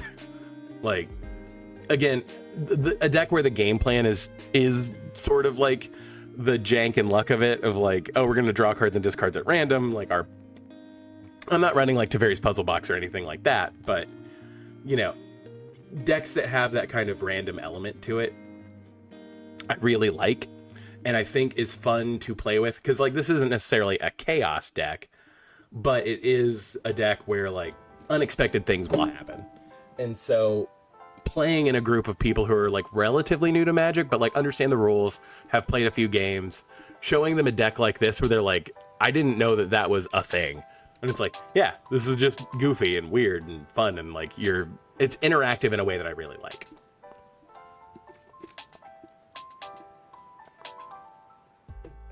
And so that was the biggest section of our commander decks. I should say our, because it is mine and Abby's. But now we'll slide into like what I would call mid-power. As I was explaining last time and to Abby earlier, what I consider to be a mid-power deck is that they've got a mid-power deck has its plan online and is ready to start moving into that like winning the game phase between turns 4 and 7. 4 may even be a little bit early. Like, Mirko is really like my only deck I think that I could like realistically, like with good luck and like a good hand, kill somebody on turn 4. But like, again, you have pieces in place that are working, that are like, okay, if I, in another turn or two, I will be able to kill people. Like by turn 5 to 6, like I said, that 4 to 7 range is kind of loose, but that's where these fall. And so, I was going to say Abby's decks among these are Lathril, because she was like, I kind of want to see what an elf deck is like, and I had literally never built an elf deck. So right before that pre-con came out, I built Abomination of Llanowar, and then Lathril came out, and I was like, oh, well, this is just better. And so swapped her around. And then Tovolar, which is Werewolf Tribal. Before like real dog support happened, werewolves were the closest thing to dogs, so I built her a werewolf deck, and it's actually just like super fun to play. So, and then Tristani, which was actually like the first deck I ever built, Abby, was like a Tristani life gain, actually themed. Abby really likes like traditional like African art and stuff like that, so the lands and stuff of that are from what's the set with the palm tree? Mirage. There you go. Like I think all the lands in there are from Mirage and that kind of stuff.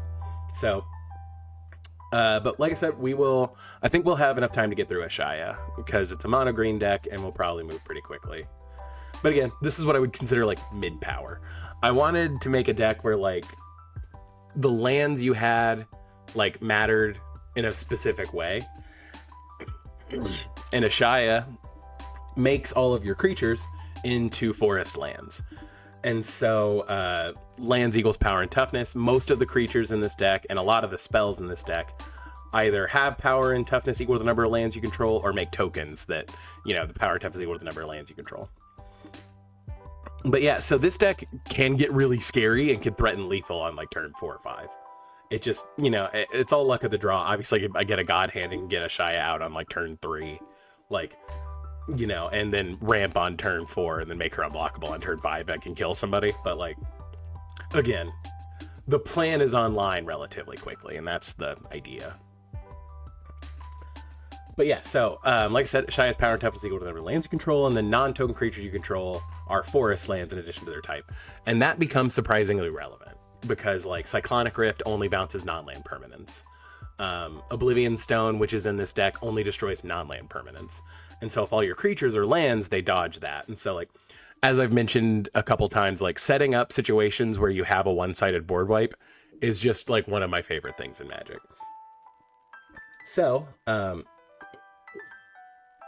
in the beats category, I have Berserk because sometimes it's just like, oh cool, I can kill you with Ashaya right now. But this spell is unique because it can also be removal in a way. Like, hey, that creature is swinging at that player. Let's make that creature deal way more damage to them, and then it dies. Like, it's just super good. Blackblade Reforge gives creatures +1/+1 for each land you control, so a lot of these creatures, it just doubles their power and toughness, and then it scales, which is super good. Dungrove Elder is actually shocking, like one of the best cards in the deck, because it's a little bit smaller because its power and toughness are only equal to the number of forests you control. But again, your commander makes all your creatures forests, so like whatever. But it just innately has hexproof, so it's super good. Colonian Twingrove makes itself is power and toughness equal to the number of forests you control, and then it makes a Tree Folk Warrior token that also has power and toughness equal to the number of forests you control. So like 6 mana to make 2 Dungrove Elders is pretty good. I got super lucky and pulled a Lumra out of that Blue Burrow box I got. Super happy about that. Because like I was like, oh, she immediately goes in here. Because like there are some lands that we sacrifice to do stuff. So she gets those back. And so she can also kind of ramp you. And then her power and toughness is obviously equal to the number of lands you control. So she also like has reach. So she staves off blockers or staves off flyers. And then she has vigilance. So like it's just a super good card. And Multani kind of fills that role too, except her power and toughness are equal to the number of lands in play and in the graveyard. And you can get her back. So like and actually returning 2 lands you control to their owner's hands can reset your ETBs because again, your creatures are lands. So like Multani's another one. She's like one of the better cards in the deck. And so like I said, board wipes, specifically Oblivion Stone says, for each non-land permanent with a fate counter on it. So like I can destroy everything but my creatures and my lands. And that's super good. And so card draw is a little janky in here. Like I said, Disciple of Freyalise is just one of those cards I'm putting into everything. And obviously our creatures are going to have very large power and toughnesses because most of them care about your land count. So Disciple of Freyalise, you know, may just incidentally draw you like 20 cards and gain you like 20 life, which is obviously super strong. Giving things trample in this deck is kind of a double-edged sword because you're a lot less scary if your stuff doesn't have trample because your creatures are so big. Like if someone's like, oh, I can chump that with a 1/1, it's fine. And then you're like, I'm going to play Garruk's Uprising. Now not only am I drawing a card, but also my commander has trample and she's like a 25/25. Then all of a sudden you're like, oh, that's a problem. I need to kill them right now. And so like it is kind of a double-edged sword, but obviously Garruk's Uprising, because most of our creatures are going to have power 4 or greater, is very strong. Bene Supremo. Incantesimo. Sacrifica una criatura, pesca un carte pari a forza della creatura sacrificata, poi scelta 3 carte. La vita è bella. I don't know why this. I mean, I do know why Sheldon like loved Italy and everything like that. So I think he owned a vineyard actually, which was kind of the whole point of that. But Yeah, the greater good was Italian in his secret layer, and I actually went to Italy and like took several semesters of Italian, so I can actually like speak Italian, which is super funny. Also, totally flame me in the comments or on chat or whatever for how bad my pronunciation was of that. I need to get better, and this may motivate me. You never know. But basically, sacrifice a creature, draw cards equal to that creature's power, and then discard 3 cards. So again, with certain synergies, like with Lumra, if I can draw, you know, like 12 cards off of like sacrificing a Dungrove Elder, and then discard 3 forests, then play Lumra, I just get them back. So there are those kinds of synergies. But obviously, like saying I'm going to draw 12 cards and discard 3 is super strong. Guardian Project, because a lot of our deck does have those, like, again, just being able to draw cards. There is some recursion, there's some bounce and stuff like that. So like Guardian Project's going to trigger a lot. Admittedly, I think there are better options than Guardian Project in this particular deck, because I think there are only like 18 real creatures, because a lot of our other stuff makes tokens that care.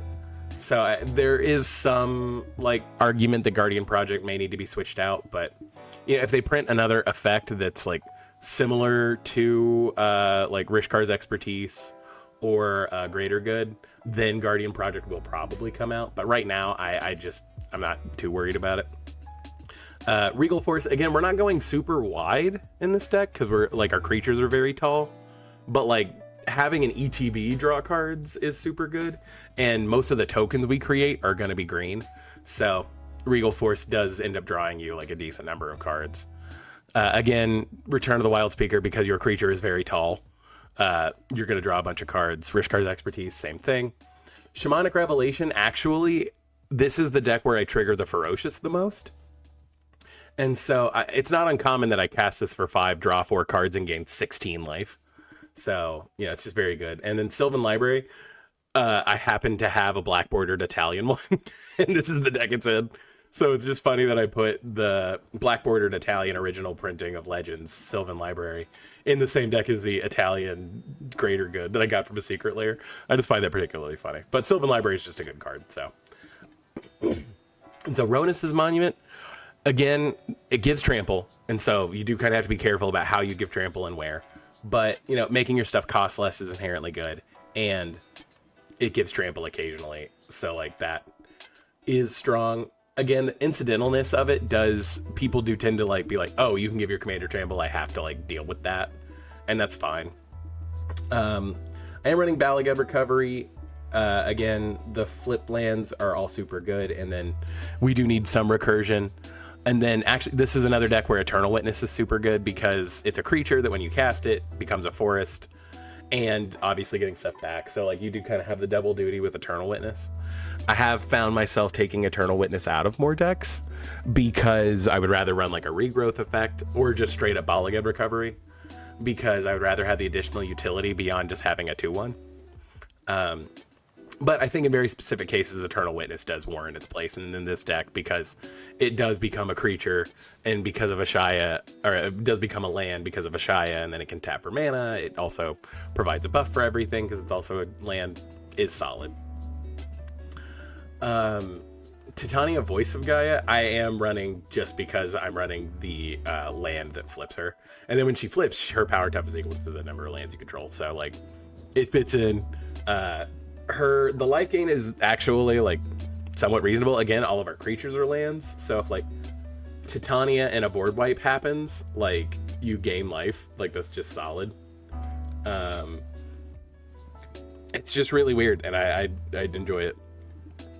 I don't think anybody's shocked that I have Nissa Who Shakes the World in here. Again, all your creatures are forests, so now they tap for 2 mana. You can untap lands.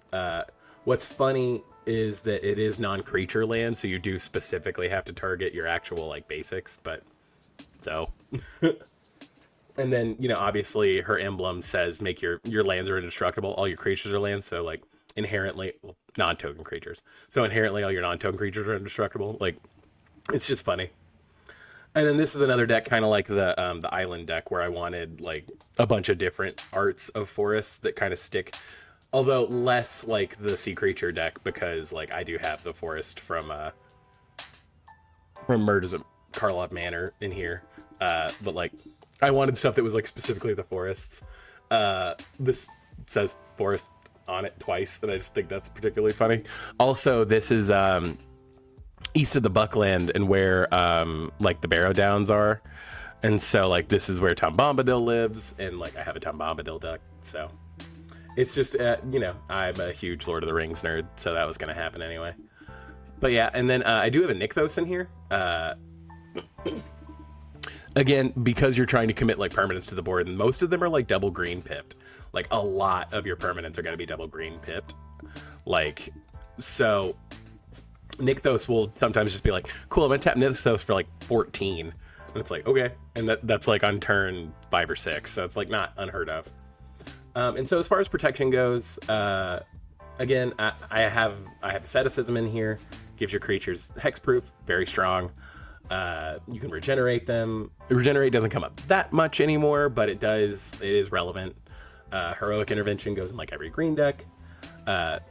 Lightning Greaves I have in here instead of Swiftfoot Boots. I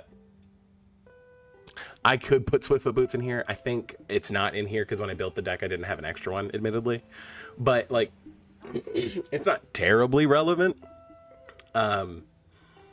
Admittedly, I kind of like the int thought of it, like things will happen as they happen kind of thing. So like, I don't know how much I want to worry about giving my creatures haste, but Lightning Greaves does actually pull double duty, and that's why I've been less inclined to grab a Swiftfoot Boots, because if your creatures can tap for mana, you can move Lightning Greaves around and then tap them, add the mana, and then, you know, if you play multiple creatures in a turn. So there is that value to it too.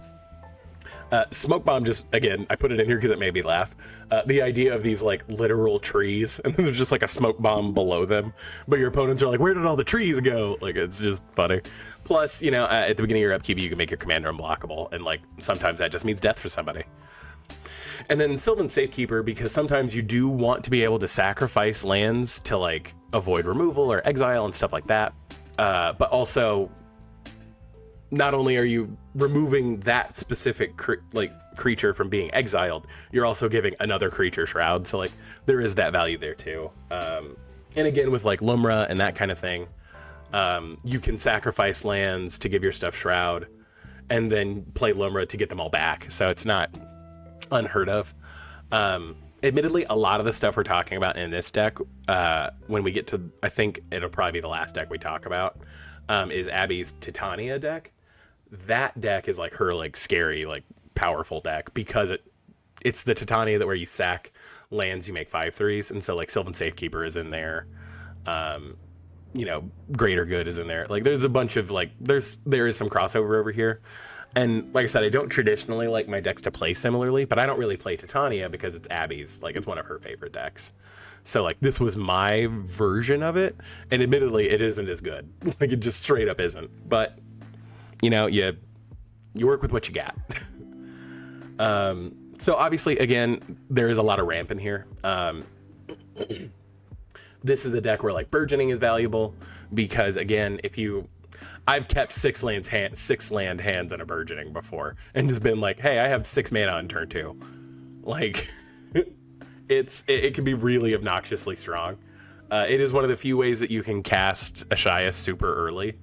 So like if you have a 5 land hand, a burgeoning, and then like Rishkar's Expertise or something like that, turn 1 play burgeoning, turn 2 play Ashaya, turn 3 play Rishkar's Expertise, refill your hand, cast a thing for free, break the game in half. Edge of Autumn is another one of those cards because you can sacrifice a creature because your creatures are lands is super good. So early game, it can get you a land. Later game, it can draw you a card and replace itself, and you can kind of get value off of stuff happening that way. Intish Restoration, again, because you are more than likely going to have a creature with power 4 or greater, can sometimes just get you 3 basics onto the battlefield. Super good. Gaia's Touch, this deck obviously runs a lot of forests, so you're pretty reasonably going to be able to hit that additional land drop. And, you know, assuming you play this like turn 2, and then you play an additional land, but you don't have like a 4th land in hand, this lets you play Ashaya on turn 3, which is pretty good. Because like land, and then I guess you have to have a forest, but forest, and then, you know, tap for 3, sacrifice Gaia's Touch for 2 green, play a Shia on turn 3. It's very strong. I do think I have 1 cave in the deck, so it's not impossible that Glimpse the Core gets me a cave back. But Glimpse the Core is just, it's just rampant growth in this deck because the deck's basics are all forests. So in mono green decks, I think Glimpse the Core is very worth it. Or even decks that like lean on green the most, super worth it. Harrow, again, is an instant where you can sacrifice a land, so it can kind of get around. It can like save stuff from being exiled or like stolen. And also it lets you go get 2 basics untapped, which is just super strong. Your usual, I think I had to cut down between Kodama's Reach or Cultivate, and I kept Kodama's Reach in here. And then we have like Nature's Lore and 3 visits, again, because it searched for a specific forest. I think there's only 1 non-basic forest in the deck, and I think it's Gingerbread Cabin. But, you know, again, it's 2 mana, get a land, which is just going to be better than like Signets or anything like that. So we are running Oracle of Moldiah. Again, it lets you play off the top of your library. It lets you play extra lands. It is a forest with Ashaya out, so value. Rampant Growth. Steve is specifically good because he is a forest until you need an actual forest. Soul Ring, obviously. The Great Hinge, we're not going to have any troubles playing for 2 green.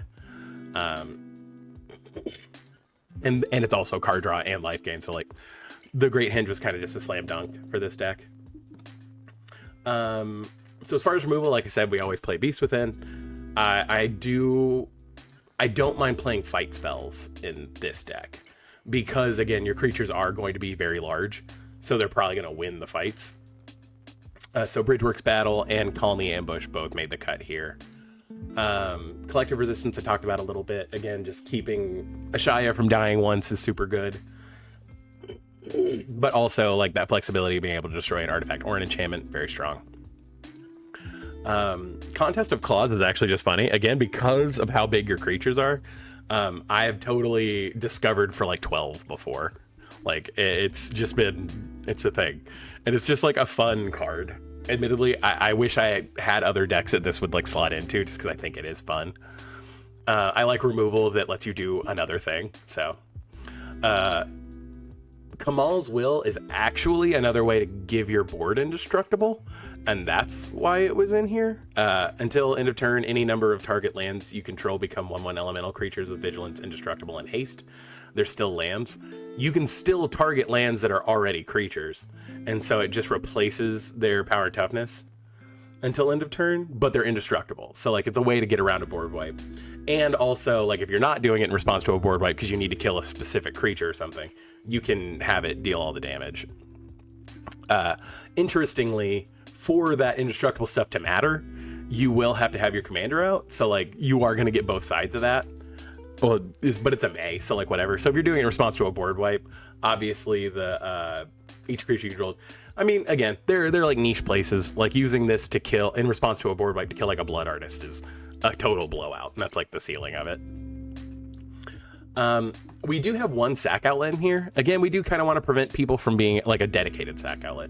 We do want to prevent people from being able to like steal our stuff. But Altar of Dementia is just super strong because of how tall our creatures are. You know, it's like, hey, you're gonna target my commander, cool. I'm gonna sack my commander. Mill 20 is obnoxiously strong. And so another way that we can kind of have payoffs for Altar of Dementia, Avenger of Zendikar is really stupid, and you can stack it so that it sees stuff. So when it enters, it itself is a land because of Ashaya. So basically, for each non-token creature you control and each land you control, you make a plant. And then now, every time you play a land or a non-token creature enters the battlefield, you buff your whole team. Or you buff all your plants, which is super strong. Awaken the Woods makes tokens that are lands.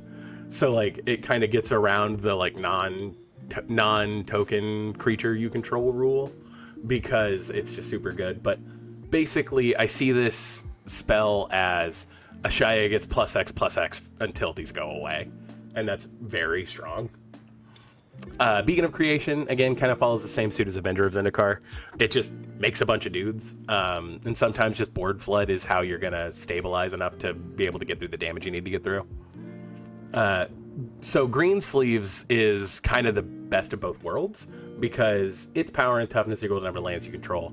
And also you have Landfall, Make a Badger, which are just like blanket 3/3s, which are solid enough, but like I like when cards kind of fit into two positions, and so this is one of those cards. And then Titania, Nature's Force. This is one of the few ways that you can actually like play lands from your yard directly.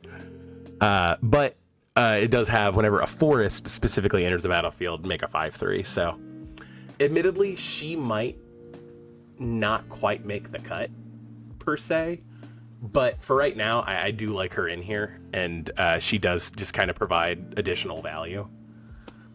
Crop rotation, we're kind of following that same line of being able to sacrifice a land at instant speed to do other things. We do have a lot of utility lands. We do have stuff that cares about, lands entering or leaving. So like crop rotation is just good. This is the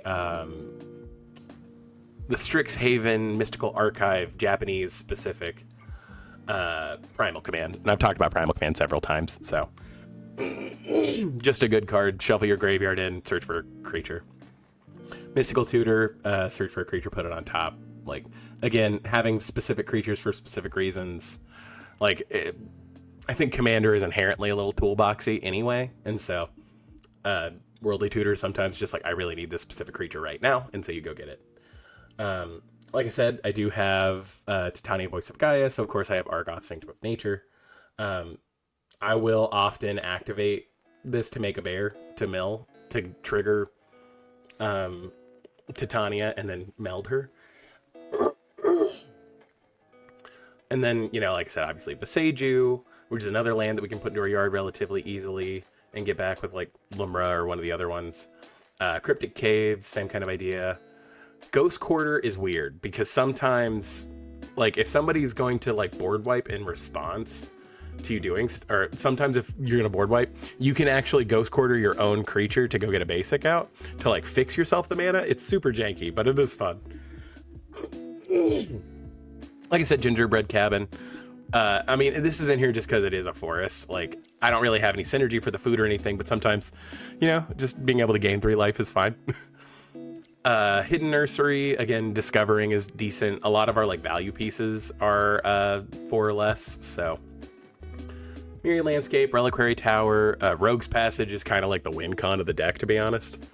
And then I've talked about Scavenger Grounds. And then so Strip Mine's in here as well as Ghost Quarter, just because, I do have like a bunch of like interesting land synergies, and like I don't necessarily, this deck can have more utility lands, so it's fine. And then Yavimaya Hollow, which is more regenerate, which, as I've said, isn't like the most synergistic thing in the deck, but it's fine. And then so lastly, to kind of tie up stream, we're over a little bit, but that's totally fine. We'll talk about the value here. So Arachnogenesis, obviously, like, is protection, but it's also tokens, so I didn't really know where to put it. Beanstalk Giant, again, I love cards that fit 2 roles. Beanstalk Giant on its adventure side lets you ramp yourself. And then, while he's in exile waiting to come back from his adventure, you can just pay 7, and then you have a big dude who's power tough to go to the lands you control. Beseiju Reaches Skyward kind of fits the same thing. It can let you get a land back. It puts lands into your hand, and then it flips into a big dude who's power toughness equal to the number of lands you control. Kura is one of the more interesting like pieces because I always have to make decisions when I play Kura. So when Kura dies, you can search your library for 3 lands and put them into your hand, or you can make an XX Green Spirit where X is the number of lands you control. So in that case, you do have to track, you don't have to track the number of lands you control after it comes out because it's just set to that number. But it is like something you have to consider and think about, like which one's going to be better in this situation. Or on Frostfang, again, because I do have a lot of weird ways to give stuff trample. Having a weird way to give everything blanket Death Touch is super strong. Ulvenwald Hydra, again, does 2 things. It can tutor for any land and put it into play tapped, and it's also power tough equal to number of lands you control, and it has reach. Vivian Reed pulls a lot of weight because, hopefully I can find creatures off the top. It can also just deal with some issues. And then if I do get that ultimate, it's another way to give trample, and it gives myself indestructible, and it's just nuts. Wilderness Reclamation basically gives all your creatures pseudo-vigilance because all your creatures are lands. So it untaps them, and it's just super strong in this particular deck. And then the last value piece is Wrenn and 7. Planeswalkers with 4 abilities tend to be kind of nuts anyway, but it's a way to put extra lands in your hand. And then, if you are going through and just drawing a whole bunch of cards and you have all the stuff in your hand, the 0 to just dump out like 8 lands is sometimes like, oh, cool, my commander is now +8/+8 and I can kill you. And then obviously a third ability can make a creature with power top seal with whatever lands you control. And then it's -8 can like get your graveyard back. So it's just a really strong card. I've never played Wrenn and 7 and not been like, this was a solid use of 5 mana. But yeah, so that was stream for today. We actually got through a decent number of cards, kind of built off stuff and concepts that I talked about last time. Again, I hope you enjoyed this and kind of, sat with me through some of the oddities of today. But every day's a different day. We're all, just vehicles driving down the road of life, I want to say thank you for joining. If you're watching this on YouTube or anything like that, like and subscribe. If you're watching this on Twitch, come catch me tomorrow between like 6:30 and 9:30. I think we're probably just going to keep playing Stardew Valley. I am kind of theory crafting ideas for like Dark Souls stuff, so I might play some of that in the near future, but I think we're still on Stardew for at least this week. Like I said, tomorrow, 6:30 to 9:30, or Thursday, 6:30 to 9:30. Come hang out. We'll be jamming some Stardew. But wanted to say thank you. We'll see y'all next Sunday for more exploration of Magic decks and stuff like that. And then, have a good one. Thanks a million for being here. And like I said, we'll see you soon. Bye.